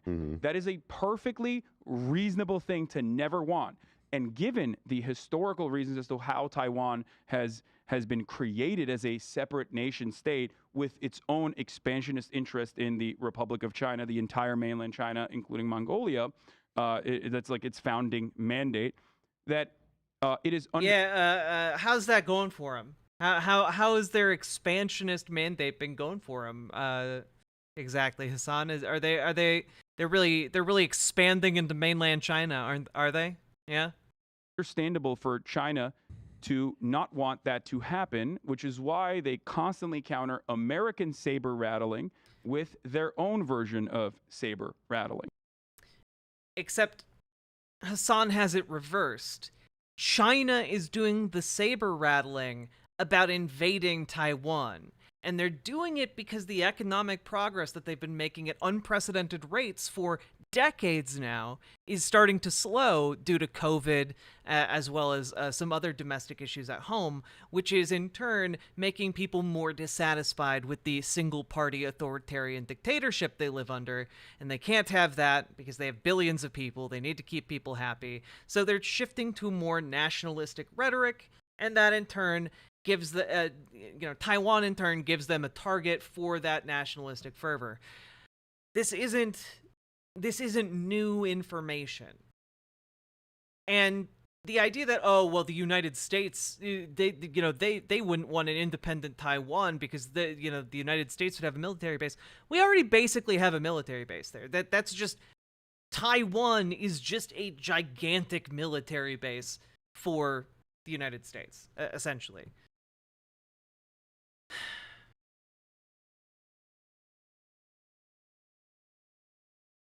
Socialism, indeed. But no, this is very bizarre and weird, and I cannot believe he's continuing to die on this hill. This does not mean that the Chinese state is nice. This does not mean that the Chinese state is genuine or wants to 30 implement troops are communism in stationed in Taiwan. Taiwan. What? 30 U.S. troops are stationed in Taiwan. There's no way you think that is the only material I don't know support what that you America read. is offering Taiwan. 30 U.S. Taiwan's troops. entire standing army would not exist without U.S. support since its inception. Okay, but America. Taiwan's You say America has a military base there as one of the, and no, that would be a no, good no, reason, no. But I don't. No, they I'm don't saying have I don't want it military to turn. I do not want further conflict. The people of Taiwan do not want further conflict, which is why the overarching assessment is like, we're independent. We want to maintain independence. We want to be fully independent, but we don't want to rock the boat. But it seems But I don't think the U.S. is even proposing building a military base on Taiwan. I don't think that's a thing that the United States is doing because of the diplomatic situation Taiwan is in. This is very, very strange. seems like if China was to just invade Taiwan and like, look, we're over it. It would be devastating. It would be awful for Taiwan. It would be awful for China. It would be horrifyingly bad. Mm-hmm. It would be disastrous. Mm-hmm. Yeah, which is why the United States isn't trying to build a military base right there currently. We are in agreement right there, right? Yeah, of like, course. okay, so we both want no further nightmares. bloodshed to happen. And that's what the people of Taiwan also but in a say they sense, want as you well. also kind of see where China's coming from. I absolutely understand why China would feel like this is a major issue with their national security concerns. Wait, why do we care about this and not other humanitarian issues in other nations? Well, we can care about multiple things at once. We can pat our heads and rub our tummies. The example I will give you is this.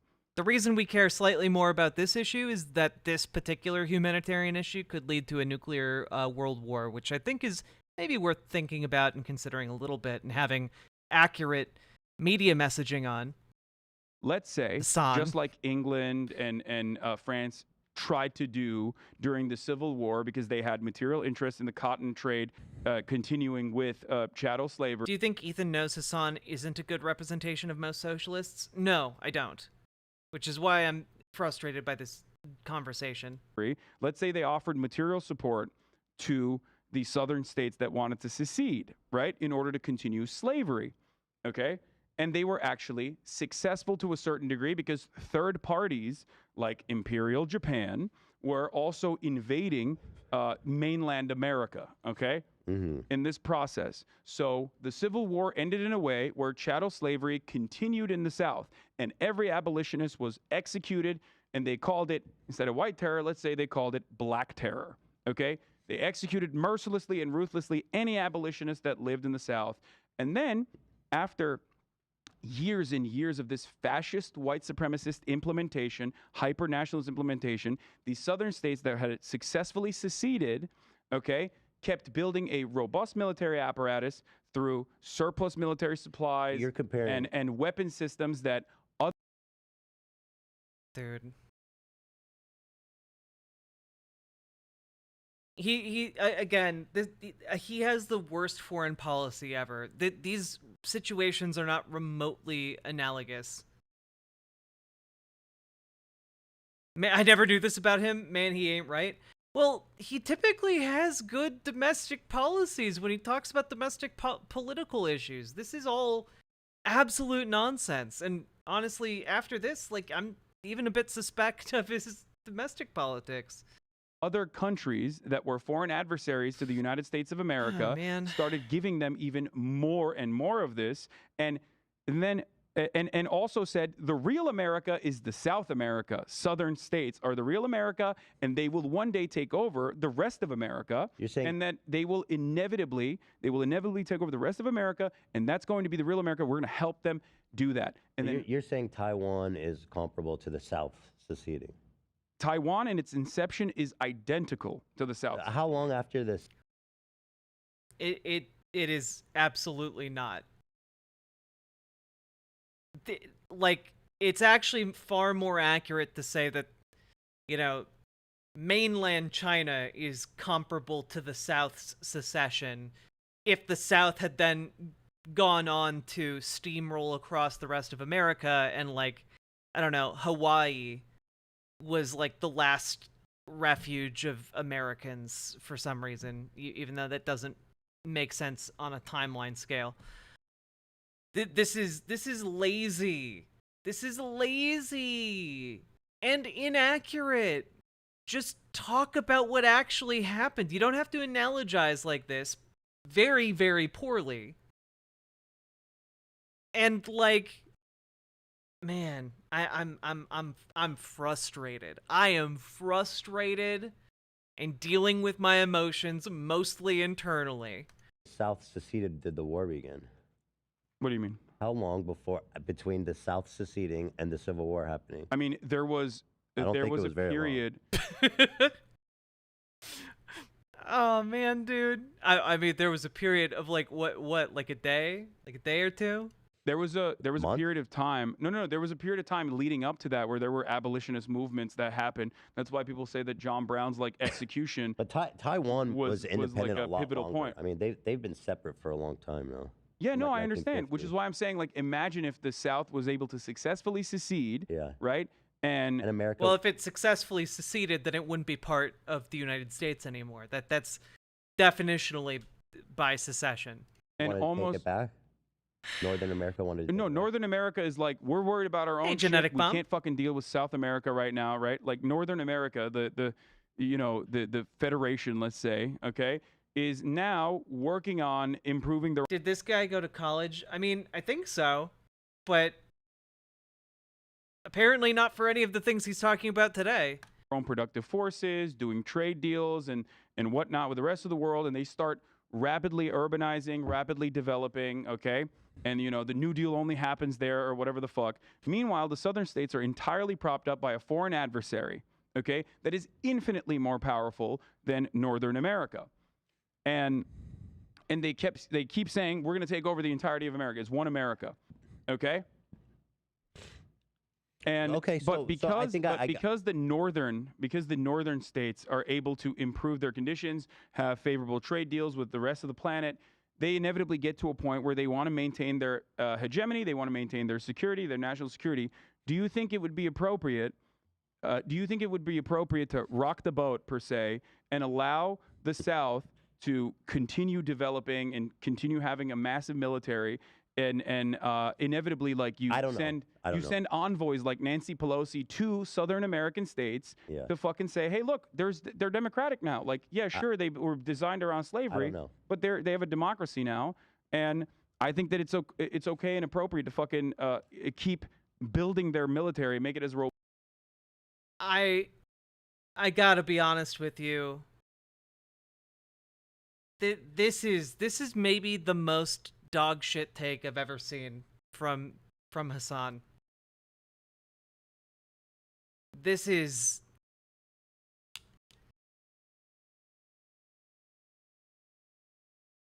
like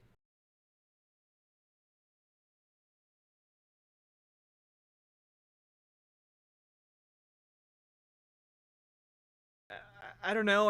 How long are you supposed to cut off diplomatic relations with a country that like has shitty origins or has had like a shitty past? Is it 50 years? Do we need to wait another decade? Like what how long? How long? You know?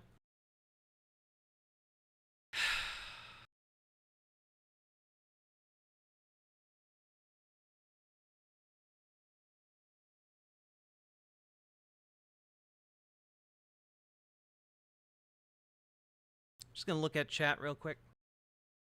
For this analogy to make sense, the Confederacy would have had to be overthrown, would have been overthrown, but the democracy that replaced it was forced by the USA through threats of blockade to do Confederate cosplay.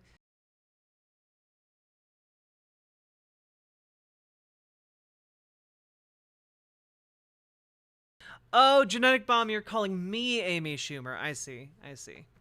I got you. I was wondering that the A Schumer wasn't making sense to me. Also, I think I'm much prettier than Amy Schumer. There's an economic link between the South and North created by slavery that had to be severed to maintain northern states' international trade, but slavery had to end. Well, yeah, of course. You forgot? You're just saying A Schumer. I didn't know what that meant. Took me a minute. I'm sorry. I've been streaming for 8 hours. You try being on camera for 8 hours. It's hard.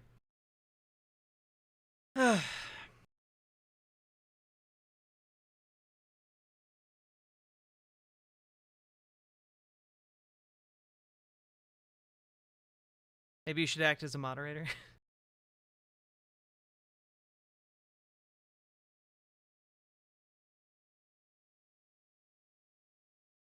Okay, like I said earlier, I believe it comes down to the reason for why he believes the things he believes.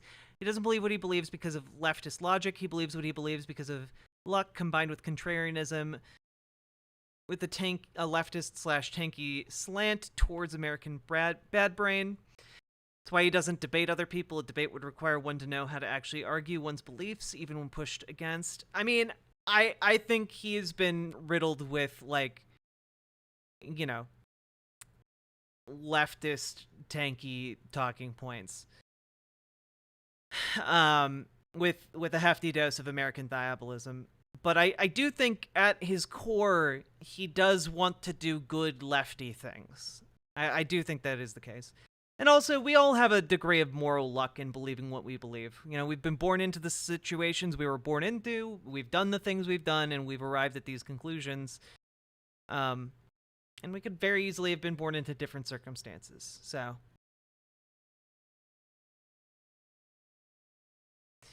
Startin' Park Racing, are you okay?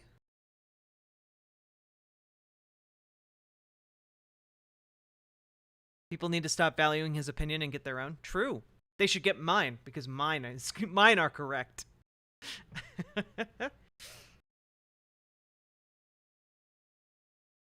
All right. Robust as By the way, possible. the South seceded just because we were talking about it. It was like 3 months between the war and the. But leading up, the build up to that was significantly longer. Yeah. Okay, so I understand your position on Taiwan. I get all that. You know, from a. But I don't. The but one living country, in, two living in system California thing is silly though, because but living in California, you personally understand it, right? Like living in a blue state, you understand why that would be like genuinely like you would understand how blue states in America would have security concerns if like southern states had seceded successfully I already agree. and kept saying like, no, the rest of America is ours. Mm-hmm. After they fucking lost too. Well, I mean, this was 70 years ago that Taiwan, that the yes, separation Taiwan now happened. is not a fucking fascist Because nationalist military I don't state. think that how it was founded matters at all. 70 years is not significant in development. It's of course it's That's my point. no, it's what do you mean? I don't think that you should be like, oh yeah, Taiwan 70 was a years bunch is of a blip. losers that went and started their own country and like so they're not entitled to a national identity. I don't think that matters. 70 years is a blip in time in as far as talking about a fucking empire or a history that spans over like I don't care, but that doesn't matter, right? We're talking about human beings. yeah, and We're talking about human beings, and we're talking about geopolitics. We don't have the luxury of just being like, oh, they were bad 50 years ago. We can't have any diplomatic dealings with them. We have diplomatic dealings with North Korea, and they're terrible. Like, what are you talking about, bro? now they are democratic, which is great, and I understand their want in autonomy and not being under like some form of crushing civil liberties that the Chinese But state the will bring. one country, two systems isn't Yeah. real. That's not a real thing. What do you mean? It's not a real thing. It's one country, one system. Like at Hong Kong, that's what they want to do. They say Taiwan, we'll do the one country, two systems, but that's propaganda. What do you, True. He's correct, though. Hey, level 6 Laser Lotus. I love the community reference in your username.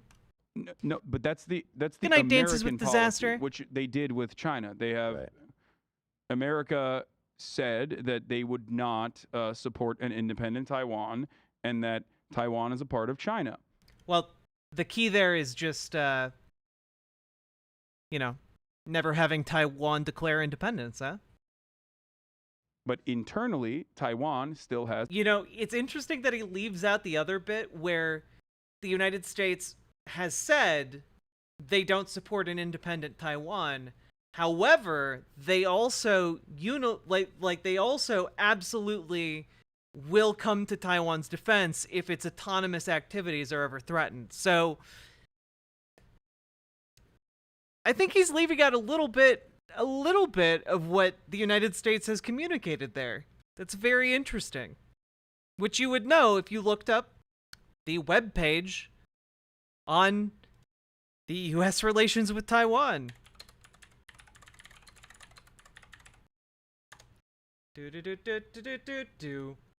Which you can do by Googling U.S. relations with Taiwan and clicking the first result. We went over this like a day ago, but for the sake of this, I'll go over it right now.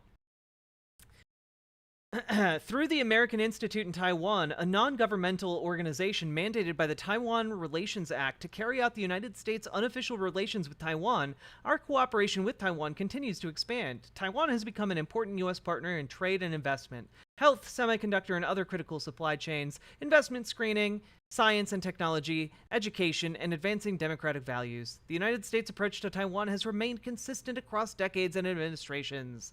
The United States has a long-standing One China policy, which is guided by the Taiwan Relations Act, the 3 U.S.-China joint communiques, and the 6 assurances. We oppose any unilateral changes to the status quo from either side. We do not support Taiwan independence, and we expect cross-strait differences to be resolved by peaceful means. We continue to have an abiding interest in peace and stability across the Taiwan Strait. Consistent with the Taiwan Relations Act, the United States makes available defense articles and services as necessary to enable Taiwan to maintain a sufficient self-defense capability and maintains our capacity to resist any resort to force or other forms of coercion that would jeopardize the security or the social and economic system of Taiwan, which is basically a lot of words that boil down to the United States cannot officially recognize Taiwan as independent. Taiwan cannot officially declare itself as independent. However, by living in this kind of diplomatic gray zone, China cannot annex Taiwan either, and cannot send military to enforce any decree it might make regarding Taiwan. So basically, it's not part of China, is what I'm saying. So I don't know. I feel like Hasan is pretty blatantly misrepresenting Taiwan on this. As autonomy, which is what is currently happening, and the Chinese state sees it as a autonomous region that is still under the Chinese banner that ends up getting military support from Western forces. Let's talk about Ukraine, and then that's my final one. Okay. So we were talking about Ukraine, and God, I have brain your cancer. position was that the support for Ukraine is 100% manufactured. No. That's what you said last time. No, I think that all matter of American foreign policy is greatly influenced by manufactured consent because of our interest in, doing whatever the fuck we want to do there, whether it be like bringing Ukraine into the Western sphere of influence or it's not genuine because they want like genuine emancipation for Ukrainians.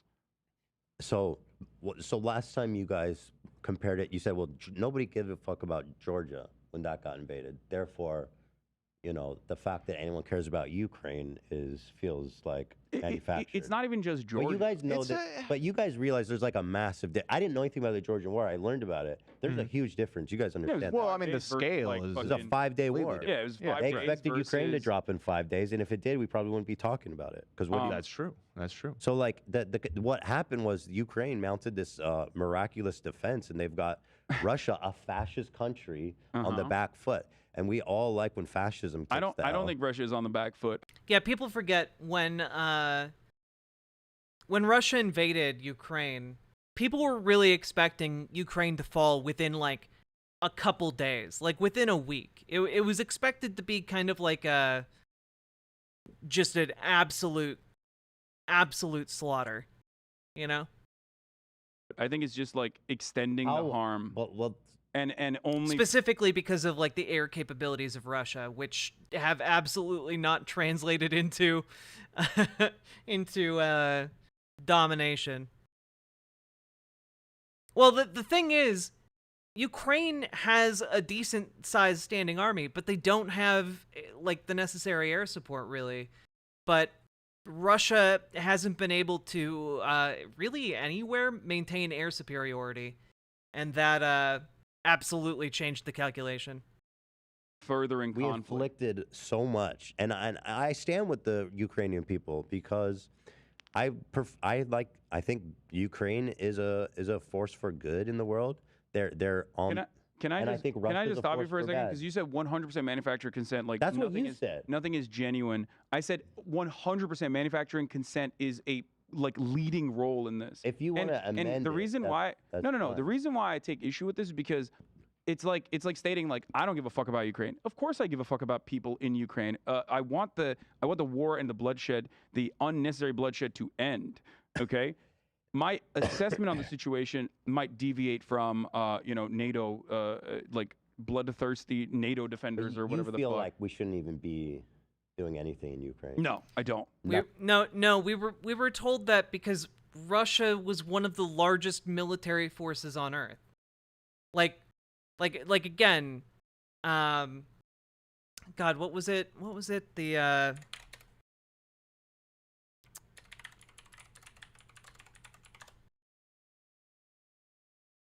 Was it the Gulf War?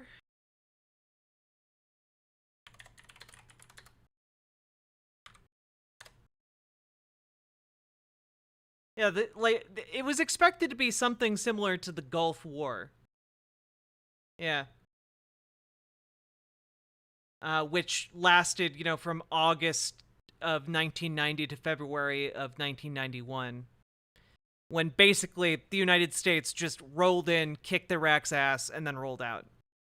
That's what was expected.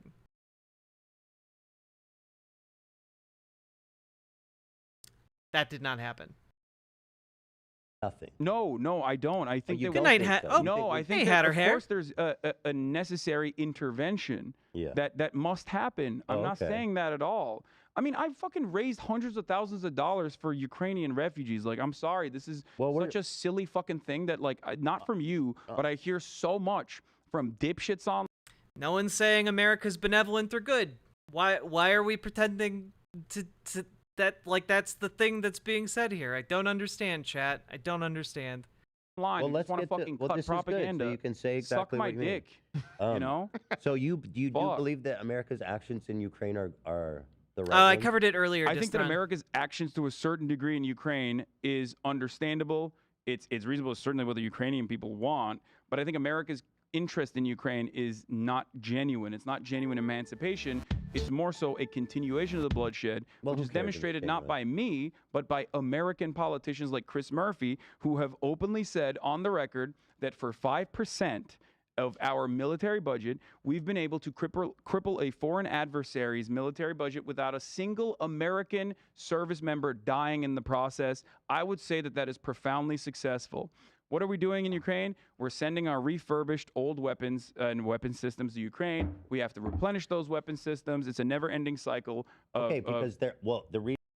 Yeah. Yeah, it turns out, chat, that when nations do things internationally, they might have ulterior motives. It's true. It's true. Did you know that when they send all of that aid to poor countries that are struggling, it's not actually just to help those poor struggling countries, and also sometimes to further certain economic goals or certain certain trade deals? That, oh man, it turns out international geopolitics isn't based on altruism. That's crazy. That's crazy. Of course not. Yeah. America is an empire. Yeah. It looked at a crazy authoritarian regime with nuclear weapons and thought, hey, this is also an opportunity for us to weaken that unstable authoritarian regime that has nuclear weapons that it keeps threatening to use. And you know what? Maybe not having that country be super powerful would be a good thing. America's still bad, but also that's some calculus I can understand and maybe get behind. In like that one particular situation. The reason I ask is because there seems to be a somewhat of a sentiment in the left circles or social. I don't know how to even describe it now. I don't know, but that the proxy war people say in Ukraine is It is unjustified. a proxy war. No, I know, but they're saying we shouldn't be supporting Ukraine and the whole thing. Yeah, I Russia can't. should just take Ukraine. And No, that should be I can't that. speak for other. I can't speak for other leftists. I don't know what the fuck they say, but plenty of those people also despise me and say that I'm like not pushing Z or yeah. whatever. So it doesn't fucking I matter. thought I heard Richard Wolff have some kind of thing like that. I can't speak on Richard Wolff either. There's disagreements that I have with Richard Wolff. He had Okay, like. so you're down with what's happening. You're No, down with what's I'm happening. not down with what's happening in Ukraine because I want the bloodshed to end, and the only way to do that is by bringing China to the table, bringing America to the table. You think the real actors here. You think Ukraine should make some secessions to Russia? I think the original 6-point plan that was a continuation of the Minsk Accords that were tried twice and failed twice would be a far preferable situation than like endless bloodshed over, inches of territory where, people are being fucking slaughtered I don't endlessly. think the Ukrainians would describe it as inches of territory. Wait, what do you mean? Well, you're saying they're fighting over inches of territory. I don't. He's just saying in the context of how stagnated the war has become, like the back and forth is pretty much ground to a halt at this point, and This is what I mean. It's like a very cynical interpretation of what I'm trying to say. It is inches of territory physically when we speak about it. But you're. You mean when we're talking about Russia invading Ukraine, it's in the interest of territory? Oh, that's crazy, dog. You mean the Ukrainians and the Russians are making judgments based on territory gains during a fucking ground war? Oh, wow. I guess a lot. hell, I think dude. Ukrainian people get angry when they hear you talk about it because they. Feel like, that's understandable. I mean, they I get feel it. like you're. They want coming from full-throated the support. Russian They want and expect more. full-throated support, right? They Like, understandably want that, and they want more than that. They also wanted Article 5. They wanted full NATO protections. That doesn't matter because they're not part of NATO, dude. Chat, okay, in case any of you have been brain poisoned by this, I need you guys to know. I need you to know that you can't actually join NATO if your country is engaged in a territorial dispute. And do you know what constitutes a territorial dispute? Russia seizing Crimea in 2014. So there has been no chance of Ukraine joining NATO since 2014. The idea that, they wanted X, Y, and Z from NATO. That's too bad. They're not a part of NATO. They're getting support from NATO-aligned countries. And, of course, they have diplomatic relations with NATO, the organization, but, they're not able to join NATO. They are trying to join, yeah, but you know what? They can't join. They aren't eligible to get in. They can take actions that ready themselves to be joined if they ever either relinquish the claim on Crimea or retake Crimea. Then they can join after that has been resolved. But until then, doesn't matter if they're trying to join, they can't. For the very specific reason that NATO and the countries aligned with it don't want to be dragged into a dispute because they're in a defensive alliance. They don't want to be dragged in to an ongoing war for this very reason that's included in the terms of NATO. But they'll bend the rules for Ukraine? No! Ukraine isn't becoming a part of NATO right now. I think them aspiring to join is same threat to Russia. It's not. If anything, Russia was a main threat to Ukraine, as evidenced by the seizure of its territory in 2014.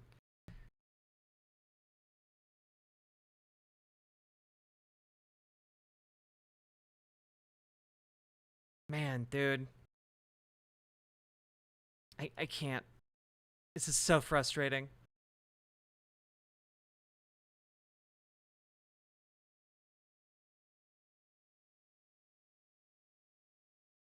Yeah, I don't know. If Russia's goal was to prevent other countries from joining NATO, they failed utterly. 2 nations have joined NATO since they invaded. And NATO nations. They don't like that you say that they should secede territory to a fascist invader. It's not even secession of territory. It's like prior agreements that neither What? party has held on to. The real You fucking liar, dude. You Weasley fucking liar, dude. Ukraine has never, ever committed to giving the Donbass to Russia. That has never happened. The fuck you talking about, guy?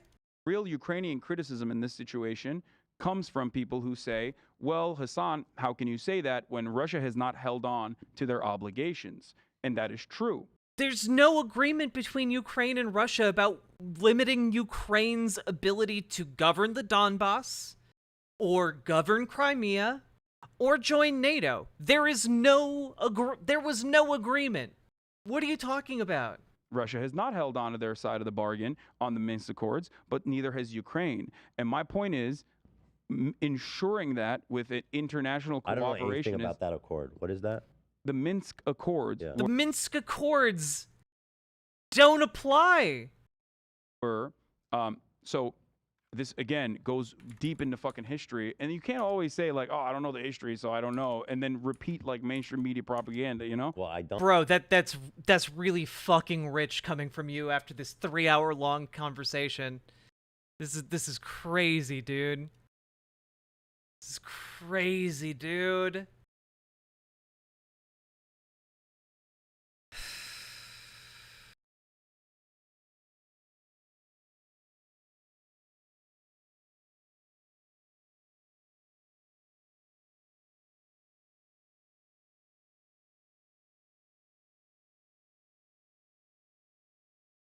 Yeah, just real quick, let's go over the Minsk agreements, okay?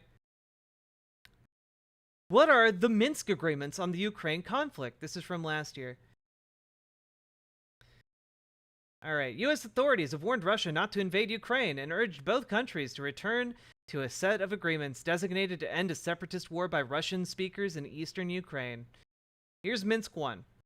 Ukraine and Russian-backed separatists agreed to a 12-point ceasefire deal in the Belarusian capital in September of 2014. Its provisions included prisoner exchanges, deliveries of humanitarian aid, and the withdrawal of heavy weapons. 5 months into a conflict that had by then killed more than 2,600 people, a toll that Ukrainian President Vladimir Zelensky says has risen to around 15,000. The agreements quickly broke down. Violations on both sides. Then there was Minsk 2. Representatives of Russia, Ukraine, and the Organization for Security and Cooperation in Europe, OSCE, and the leaders of 2 pro-Russian separatist regions signed a 13-point agreement in February of 2015. The leaders of France, Germany, Russia, and Ukraine gathered in Minsk at the same time, issued a declaration of support for the deal. It set out military and political steps that remain unimplemented. A major blockage has been Russia's insistence that it is not a party to the conflict and therefore is not bound by its terms. So, literally, Russia doesn't acknowledge the Minsk II agreements. Yeah, here they are though, because in case anyone cares. Immediate and comprehensive ceasefire, withdrawal of all heavy weapons on both sides, monitoring and verification by OSCE, to start a dialogue on interim self-government for the Donetsk and Luhansk regions in accordance with Ukrainian law and acknowledge their special status by parliamentary resolution, pardon and amnesty for people involved in the fighting, exchange of hostages and prisoners, provisions of humanitarian assistance, resumption of socioeconomic ties, including pensions, restoration of full control of the state border by the government of Ukraine, withdrawal of all foreign armed formations, military equipment, and mercenaries, constitutional reform in Ukraine, including decentralization, with specific mention of Donetsk and Luhansk, elections in Donetsk and Luhansk, and terms to be agreed with their representatives, intensifying the work of a trilateral contact group comprising representatives of Russia, Ukraine, and the OSCE. So, again, Russia's response to Minsk II, just to clarify, was to say, nah, we aren't party to that. And they didn't pull out any of their agents from the Donetsk and Luhansk regions, and they continued to fester for another, 8 years until the current conflict. So the current conflict is actually born out of Russia's refusal to adhere to Minsk II. They aren't in agreement about the agreement. Yeah, exactly. So again, Hasan bringing up the Minsk agreements as like, oh, well, Russia, might not be doing their part of it. Russia doesn't even recognize these agreements. Don't. Okay. Yeah, I don't know anything. Didn't Russia threaten nuclear retaliation if the U.S. sent troops over to Ukraine? Well, yeah, but frankly, that's kind of justifiable. We don't want U.S. troops in Ukraine. That like if the United States were to get involved directly, or any NATO country were to get involved directly with troops, like that's World War III scenario. Like nobody wants that. About it. Ukraine as a nation state has even predated, or some form of like Ukraine has predated even the Russian nation state, or the Russian Empire, I guess. And its nation state development project has always hinged on excising Russian influence. However, under the USSR, Ukraine, which was called the Ukraine originally, which just means like the border, okay, was seen as had plenty of Russian sympathetic people that lived in the eastern regions. And that sympathy only grew the further east you went, the closer you got to current existing Russian territory. I wonder if that had anything to do with Russia pumping fighters and money into eastern Ukraine in an attempt to destabilize the country. I wonder. Now, that is no longer the case. Make no mistake, I'm not saying that at all. And that is no longer the case almost entirely due to Russia's actions in that area. Like, blowing the shit out of Kharkiv is going to make sure, is the fastest way to make sure that there is no sympathies for your government whatsoever, ever again for the rest of your life. So that's all gone away. But originally the contention was LPR and DPR, through Russian influence, and this is the Ukrainian assessment of the situation. This is everybody's assessment of the situation, by the way. Two areas wanted autonomy. Why are we involved again? Because Russia taking over one of the largest countries in Europe is somewhat troubling, especially as it's an authoritarian nuclear power taking territory in Europe. Not a really great historical precedence on that one. While its leader talks about how it's going to rebuild the Russian Empire. Probably bad. Probably something to be opposed, maybe. Like, I would hope people would oppose the United States if we invaded, Mexico. And we're getting backed by the Russian government, and Western involvement that wanted to keep Ukraine in the sphere of the West did not want to give the actual protective assurances to Ukraine, but wanted to play the delicate balance of like saying, you know what, yeah, maybe we'll get you into NATO, with no real interest in getting them into NATO. Maybe we'll get you into the EU, So how did with no interest in Ukraine getting them into the violate their EU. agreement? What? How did Ukraine violate their agreement? There was mass shelling on both sides, like back and Yeah. On both sides. The one side that just hadn't ever acknowledged the agreement in the first place. Talking about the current shelling. war. No. Back and forth shelling that has been happening since 2004. Wait, what are you saying? We got told Putin wants an empire. He went on fucking state television and ranted about it in an address to all people in Russia. Come on, crawl in the wall. What are you doing? So again, are we attacking him with our empire?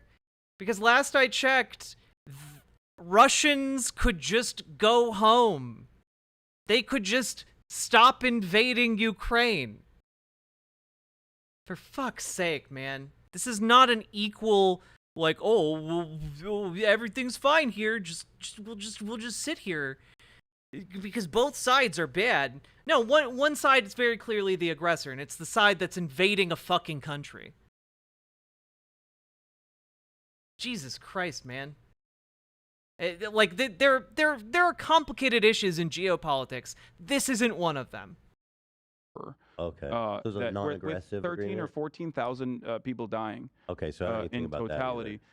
that either. So at the time there was a agreement called the Minsk Agreements. There were two versions of this, which neither side agreed upon, which meant that LPR and DPR would still remain under Ukraine, but would have autonomy. Okay. And Ukraine understandably did not want this because that would mean that Russia would have This, by the way, is not what was in the Minsk Accords. We just went over them. This isn't what the Minsk Accords said. an outsized control on Ukrainian affairs and Ukrainian politics, which it already did through Russian loyalist leadership that they had. That was obviously squashed because Yeah, the whole of NATO Security Council is giving aid because they don't want Russia to invade a country right next to them. Yeah. there's always been this back and forth between Western influence in Ukraine, wanting to move them into the Western sphere of influence, and Eastern influence, Russian influence in Ukraine, which wanted to maintain Ukraine's status. A proxy war is when a war is started by a country that doesn't take part in said war. Russia started the war and is taking part in said war, so it's by definition not a proxy war. That's a good point. Thank you. All-seeing dude, you've been making good commentary. All stream. What a champ. And wanted to change Ukrainian affairs. Okay, so they were both attacking each other, and you think the attacks were equally provocative? And again, I don't know anything about I it. think that this was another instance of proxy war, 100%. Okay. Like there are people who wanted to be a part of Russia, and at the end of the day, though, like the reaction from the Ukrainian government to that was understandable. They wanted to protect their own interests. They wanted to protect their own borders. They wanted to protect their hegemony and national security interests. But there's a difference between like what they did in Crimea, for example, and what they did with LPR and DPR. What do they? Is there? Because they basically did the same thing. They sent a bunch of people in to foment like discord, and then they were like, they held a referendum. You know, ignore the fact that we had Russian mercenaries and black ops. You know, just all around while they did the referendum. It turns out Crimea wants to be part of Russia. Haha. See ya. And then suddenly Crimea was considered part of Russia. And they rolled in a bunch of military, and Ukraine didn't really get a say in any of that. Just want to interrupt this brain rot to let you know you're looking absolutely beautiful as always. Thank you very much, Trans Girl Jade. I appreciate it. They do in Crimea, there was a referendum. People say it was bullshit referendum. It was under gunpoint, which is understandable to say that because that is what happened in Crimea. But Russian territorial. I mean, is North Korea funding them? I thought North Korea was just sending them like ancient ammunition. Claims the Crimea as a like Russian territorial claims that Crimea had more historical prescience and the highest level of support for Russian expansionist policies in Crimea specifically because of its military base that the Russian military operated out of. Okay, and what did Ukraine do in that situation? They cut the water supply. They immediately fucking broke a dam, a USSR era dam that was offering supply, like water for the Crimean citizens that they said they, cared about. You're talking about that recently? That happened? No, that dam has been destroyed when Russia invaded Ukraine. But essentially, I wanted to clarify. Like they cut Crimea off and not in the same. What?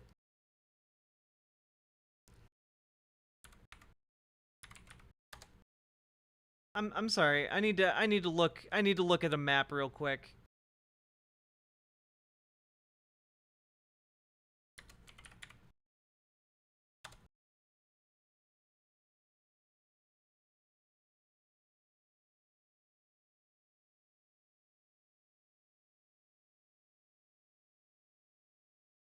Okay, wait. This is from earlier this year.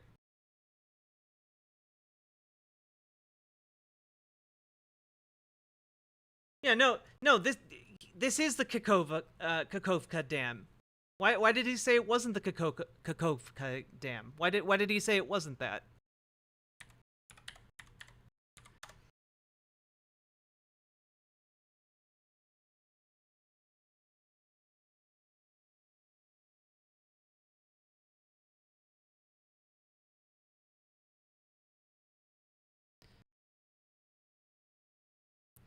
Let me just take one quick look at something. Okay. Do do do do do. Do do do do do.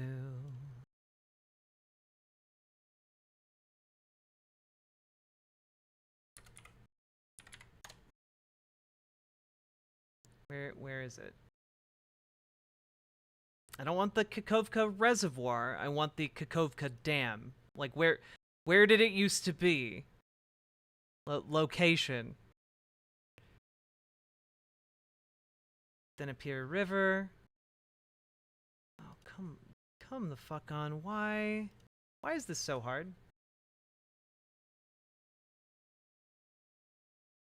Okay. So it looks like the dam would be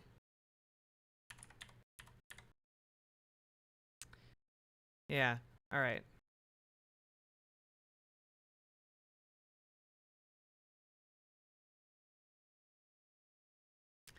So, I just have to say that Hasan is full of shit. And the reason I say that is because this is the Kakovka, reservoir up here, and part of the Dnipro River, right? And the Kakovka Dam is right here, which you'll notice is on the Dnipro River.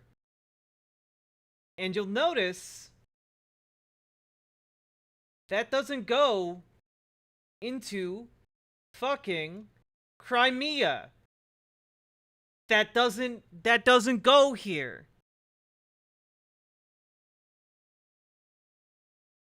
For fuck's sake, man.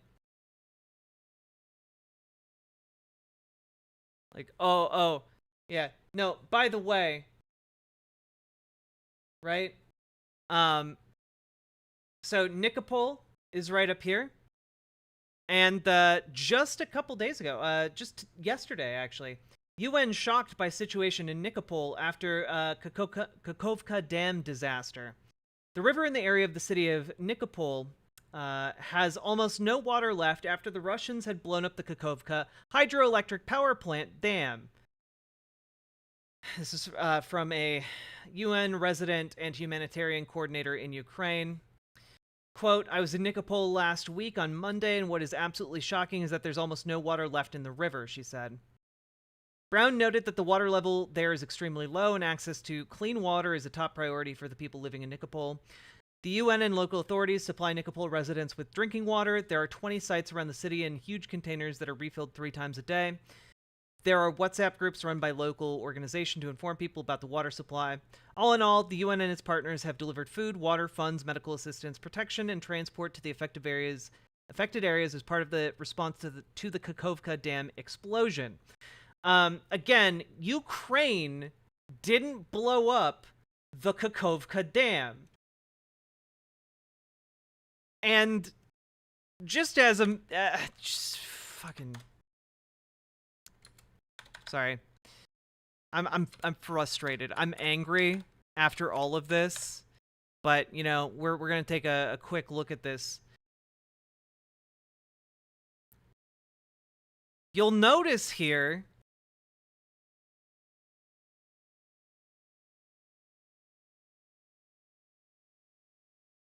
that the Kakovka Dam is right in between Ukraine and Russian forces.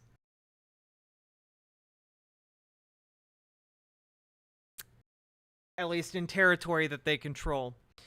And it's almost like Ukraine wouldn't blow up a dam that provides electricity and clean drinking water to major cities along the river. They wouldn't fuck over the entire city of Nikopol just to do minor damage to Russian encampments.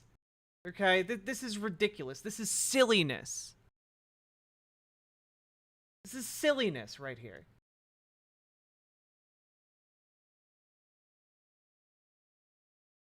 Same way that they wanted to deal with LPR and DPR. I wanted to clarify your position. Yes. Because it seems like there's a lot of confusion, so it's good to clarify. You do support. This will not clarify my position. In the eyes of people who Why? want to say that You I'm say like you- that you anti-Ukraine, believe people it. are still going to fucking yell at me. But you said that you believe what America's doing in Ukraine is right.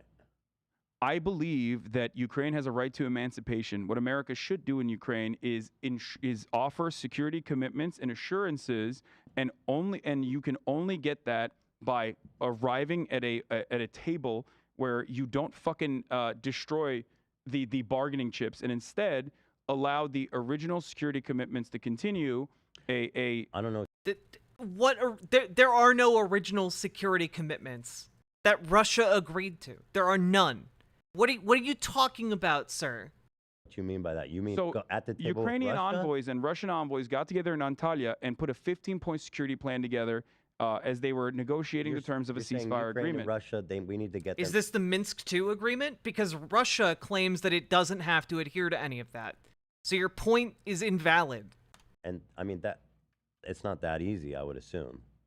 Well, there was moves that were being made to arrive at that. Seems like Putin as like a year ago. he's kind of like a fascist leader, is Yes, Putin's interests are take the whole thing. Putin's interests certainly are nationalistic. There's obviously material benefits to Ukraine because Ukraine would be a competitor to Russia as far as You like think oil the and gas. But Ukrainians should go to the table and make concessions to the Russians? I think that Ukrainians went to the table and made concessions to the Russians originally, and it was actually a very clever move by Zelensky to, like, for example, push the Crimean referendum 15 years down the line in order to not deliberate on that aspect right now, because Ukrainians want Crimea back as well. They want LPR and DPR to be Ukrainian.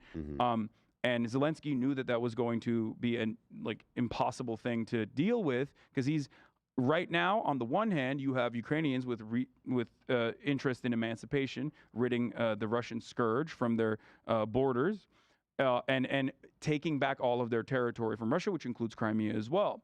So he has a delicate balance where he has to make sure that those guys are not pissed off and overthrow him, and then or that America somehow gets involved and overthrows him, while simultaneously ending the war. I'm assuming where people get mad at you is just the suggestion that Ukraine should make concessions to an aggressive fascist invader, because, as we know, Ethan has had the best points throughout this entire thing, and it's infuriating. European fascist invaders. People often wonder, They don't stop. If we didn't make concessions to Hitler, would the war have happened? People wonder that. Yeah, there's a difference of there's a difference of talking pre-World War II and post-World War II, because we do have mutually assured nuclear destruction. I was about to say it's So that- unfortunately the nukes change all the calculus with that. So that's the difference there, and that's a very significant one, because Article 5 dictates that any kind of NATO nation that Russia tries to attack, okay, because NATO was developed against Russia, USSR, communism. It was anti-communist. Well, no. Article 5 is not specific to Russia. The only time Article 5 has been invoked was to invade Afghanistan in response for 9/11. Which made no sense, but whatever. Hey, do boots.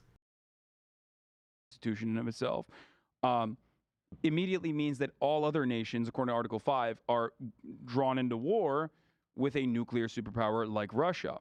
Right. So there's a difference. Plus, one other aspect of this is that like Russia kind of showed its ass and its capabilities and where those capabilities end as far as ground war goes, which is the reason why you see Finland and Sweden, which previously had long-held neutrality, not like direct agreements, but long-held neutrality.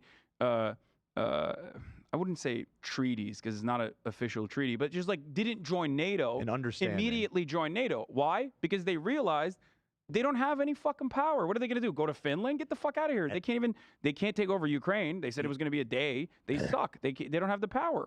So also, I don't know the exact name of it, but I know Ukraine surrendered their nuclear weapons, which is one of the... By the way, this is what's left of the Kharkovka reservoir that, used to be completely full of water. Here's a guy standing in it. That's what's left of the Kharkovka reservoir. Yep, certainly seems like something Ukraine would want to do to itself for no tactical gain whatsoever.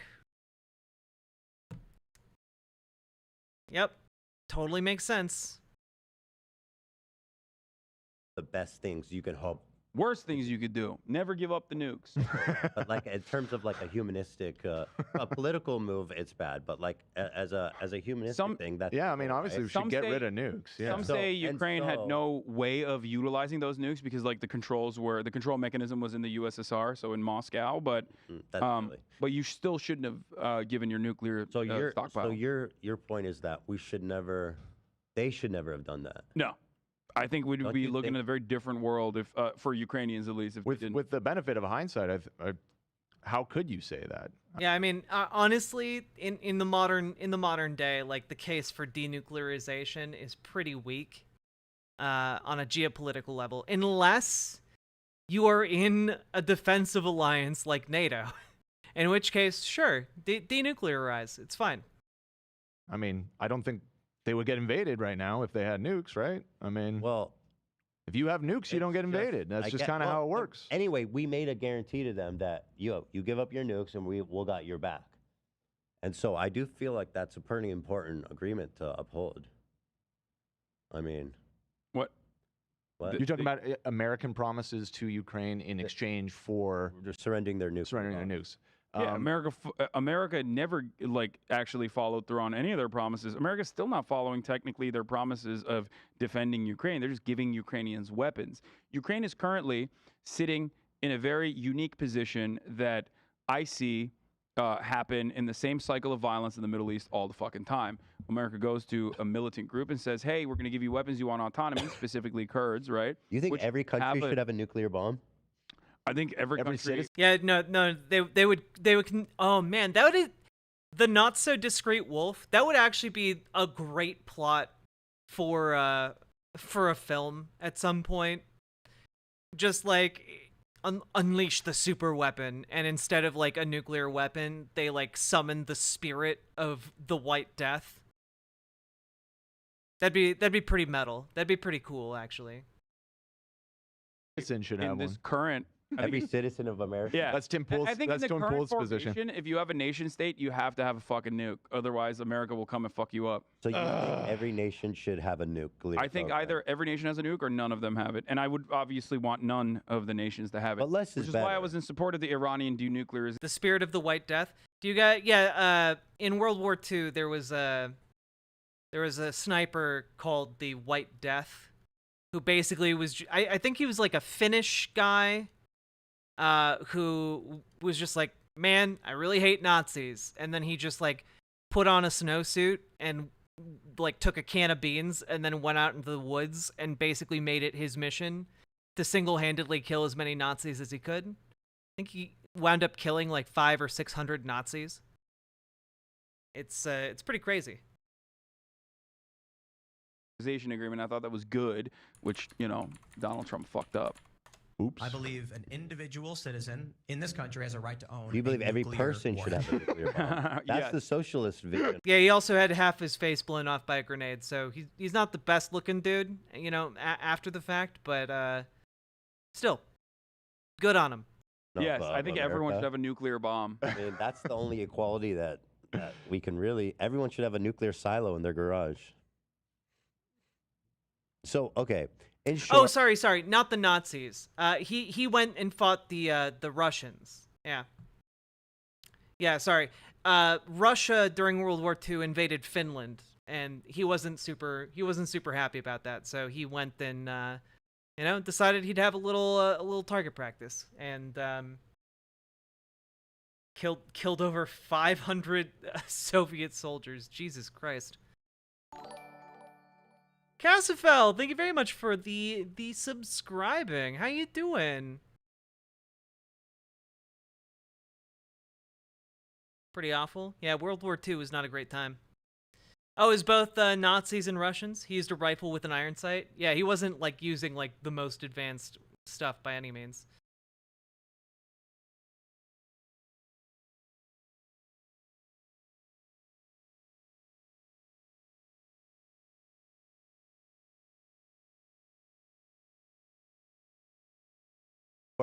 you support Ukraine.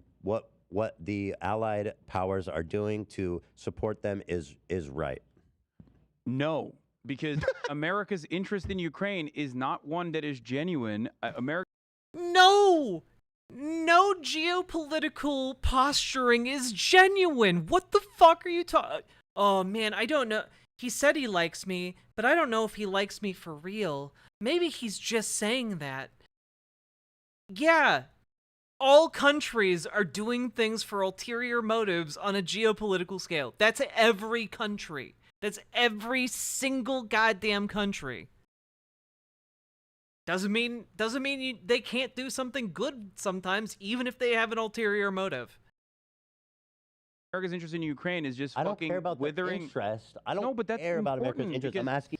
Wait, similar to American sniper propaganda, but targets Russians, so U.S. adopted as some sort of hero? I don't think he's hailed as a hero in the United States. He's more of like a fun World War II fact in the United States, I guess. But also, yeah, I think you know what? If a foreign army invades your country, I think it's pretty based and cool to go out and kill 500 of your adversary. I think that's pretty cool. Yeah.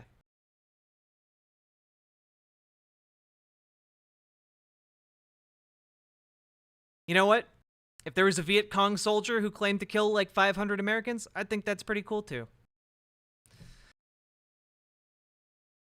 Not for the Americans, obviously.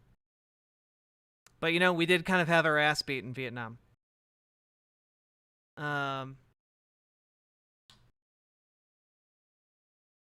What you think? Because no, America's interest in Ukraine is It's got incredibly nothing- important. What do you think is the right thing to do in Ukraine? I told you what I think the right thing to do Then I is. asked to clarify, Instead of and you said fucking no. up the deal, instead of fucking up the deal that Ukraine had with Russia by Boris Johnson fucking showing up in the middle of that, going to Kyiv directly. Dude, do you think what's happening there is right? If not, why?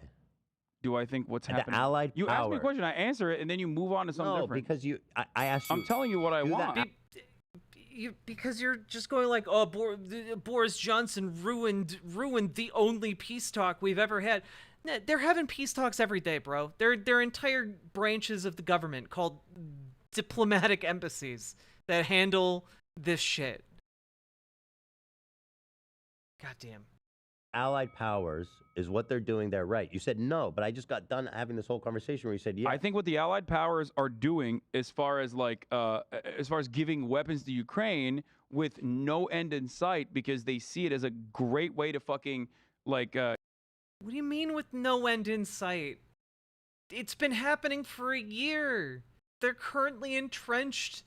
The Ukrainians are currently slowly making their way through the Russian lines.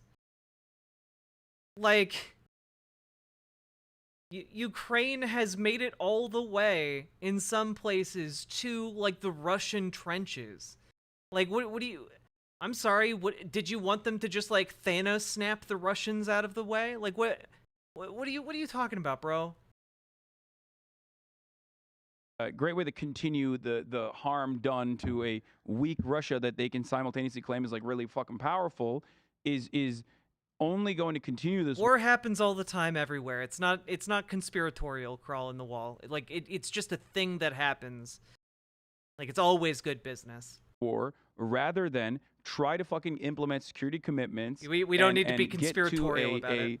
a unilateral agreement or a bilateral agreement where, and not just fucking Russia and Ukraine, but like bring China to the table and put an end, like do a ceasefire and put an end to this war is infinitely better for Ukraine in Ukrainian development, Ukrainian economy, Ukrainian citizens not fucking dying senselessly under a artillery shelling campaign that's literally happening. Yeah, and why are the Russian why are the Ukrainian citizens dying senselessly again? Is it because Ukraine invaded some country? Again? No, it's because Russia's invading them. Is currently doing the invasion. Gotcha. You know what's really fucking insane about this? Russia is getting artillery shells from North Korea, and America is giving, America's telling South Korea to give artillery shells to Ukraine. It's fucking nuts. Both sides are just fucking shelling each other. They need shells. But it's so stupid. Who's gonna Ukraine make is the now shells? also using depleted uranium as well on its own fucking soil. Okay, so that is your, going to have your damaging position implications. Is Yeah, well, you know what else has damaging implications? The Russians using spider mines all over the goddamn country.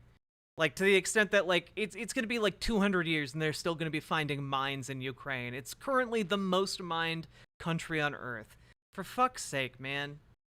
that That's the gonna have Allies damaging- helping Ukraine is good, but that Ukraine needs to be more willing to make concessions to Not just Russia. Ukraine.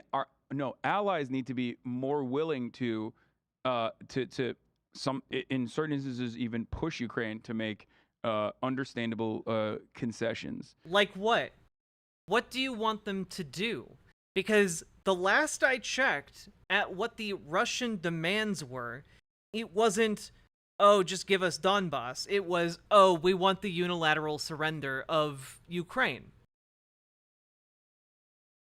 Like you know what? Let's check what are Russia's demands for peace.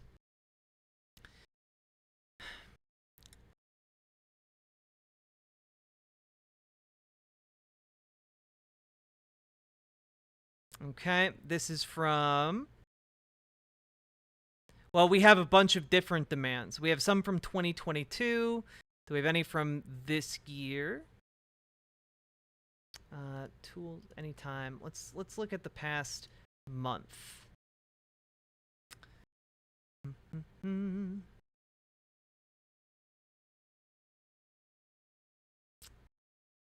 Okay, yes. From September 2nd. Here are what Putin's terms are here.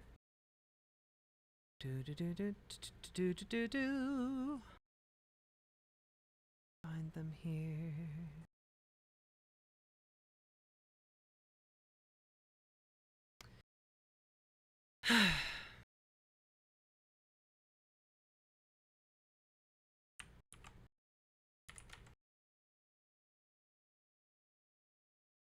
Okay.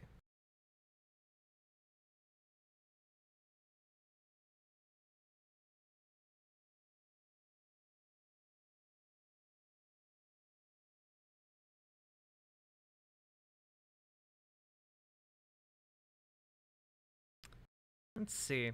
Well, we'll just go over this real quick. Putin is waging a forever war. The West can't pull the plug on Ukraine now, by Simon Tisdale on The Guardian. Moscow won't stop short of subjugation of Kyiv. That's why the NATO allies must ignore talk of talks and start fighting to win. They still don't get it. Even after 18 months of horror in Ukraine, too many prominent politicians in the US and Europe appear unable or unwilling to grasp the existential threat that Vladimir Putin's Russia poses to all. They continue to assume this war, like other conflicts, will eventually end in negotiations. Yet the Kremlin demands nothing less than Kyiv's total capitulation, and that is not going to happen. Pressure for talks is gaining momentum as a military breakthrough eludes Ukraine's forces. At the front, frustration leads to escalation and an alarming geographical widening of the war.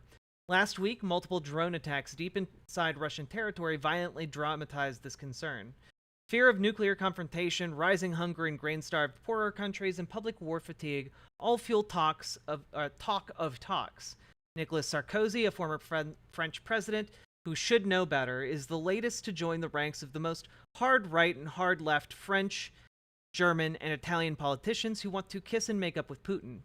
Parroting Russia's demands, Sarkozy said Ukraine must accept the permanent loss of Crimea and other occupied territory and be excluded from NATO and the EU. Russia and France should reestablish neighborly relations, he said.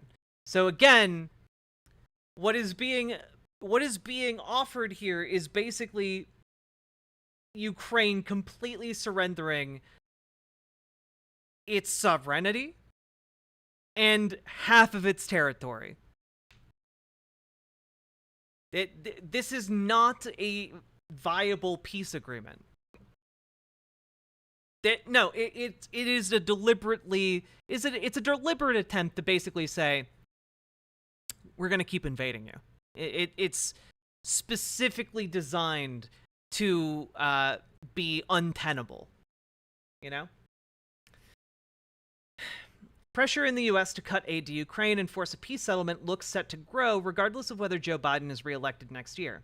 If victorious, Putin-fan Donald Trump may impose a quick deal and pull the plug on Kyiv. After 40-nation talks held recently in Saudi Arabia, Josep Borrell, the EU foreign policy chief, said he's planning a high-level gathering on Ukraine, probably at the UN General Assembly later this month. But Borrell is not among those seeking to pressure Ukraine to stop fighting or give ground. Sounding pessimistic, he sharply criticized governments for failing to arm Kyiv earlier and better. When one decides to help a militarily invaded country, hesitating can be very costly, Borrell said. Had decisions been taken faster and with more anticipation on some of the weapon systems we ended up sending, then probably the war would have taken a different path, and in any case, we would have saved lives. The ears of Germany's foot-dragging chancellor, Olaf Scholz, among others, must be burning. All of this toing and froing presupposes, however, that Putin is willing to talk, a highly questionable assumption. With winter returning amid battlefield stalemate, and with swing elections in Europe and the US forthcoming, he probably thinks he has time on his side. Russian public opinion may also be shifting, not so much in favor of the war as against the shocking thought of defeat.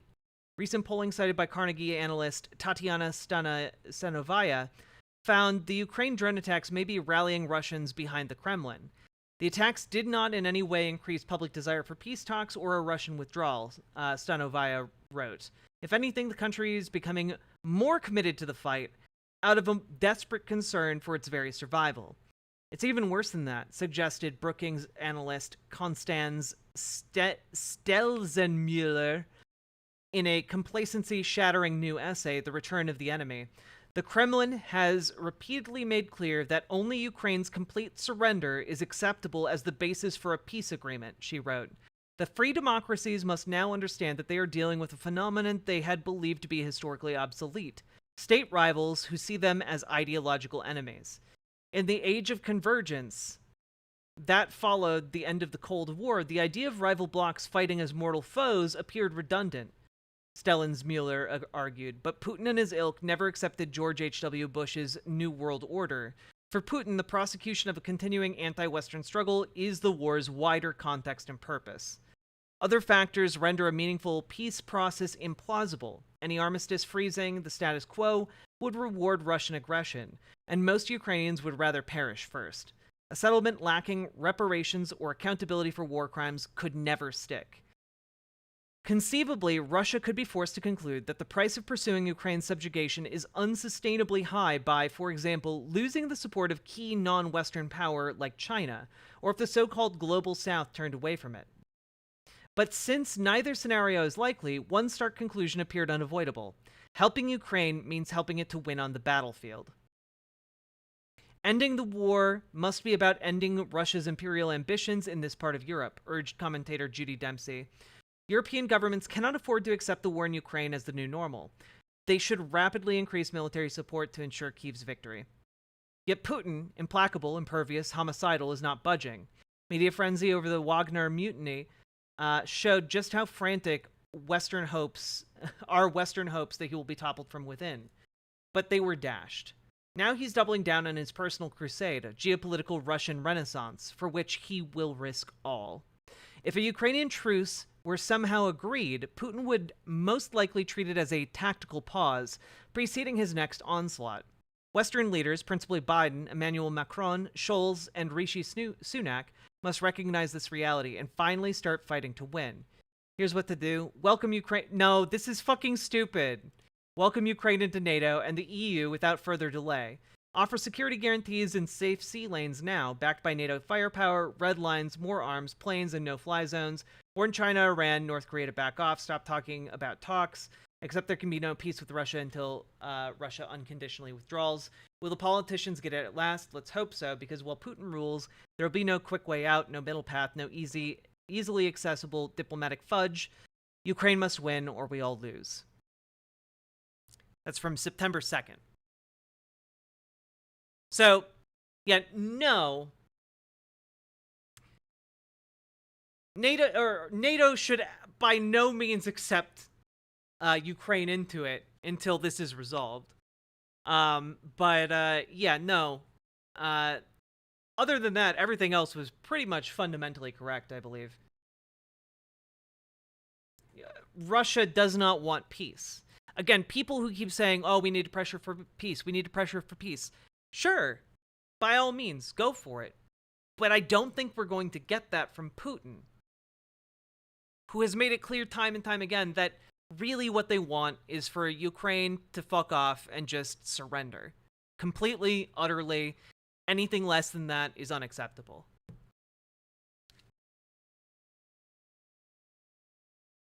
I said thank you for subscribing, Cassifel. I'm sorry you missed it. How do we know? He's fucking said it on state television, dude. That's how we know.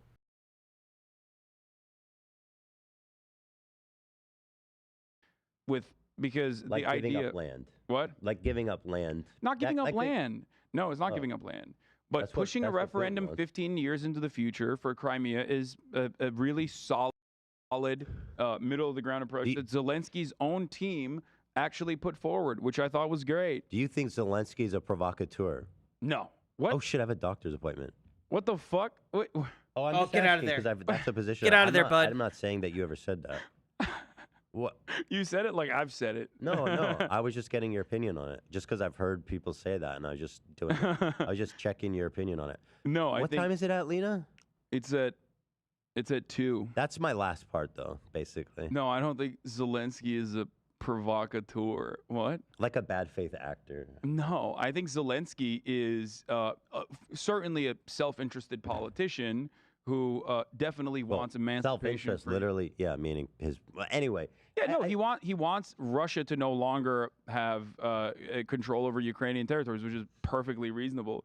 He also has to strike a delicate balance because. Okay, but that's a perfectly reasonable thing for him to desire, but it's not reasonable to offer him arms and aid because the people offering arms and aid might have ulterior motives. Man, silliness. As I correctly pointed out when the invasion first happened, whenever an irredentist or imperialist power makes a move on another nation, you embolden some of the most reactionary forces. Beatrix Rex, that's a good point. Hasan thinks supporting the growth of other empires will undermine U.S. hegemony. Same mistake W.E.B. Du Bois made supporting Imperial Japan. Good point. Good point.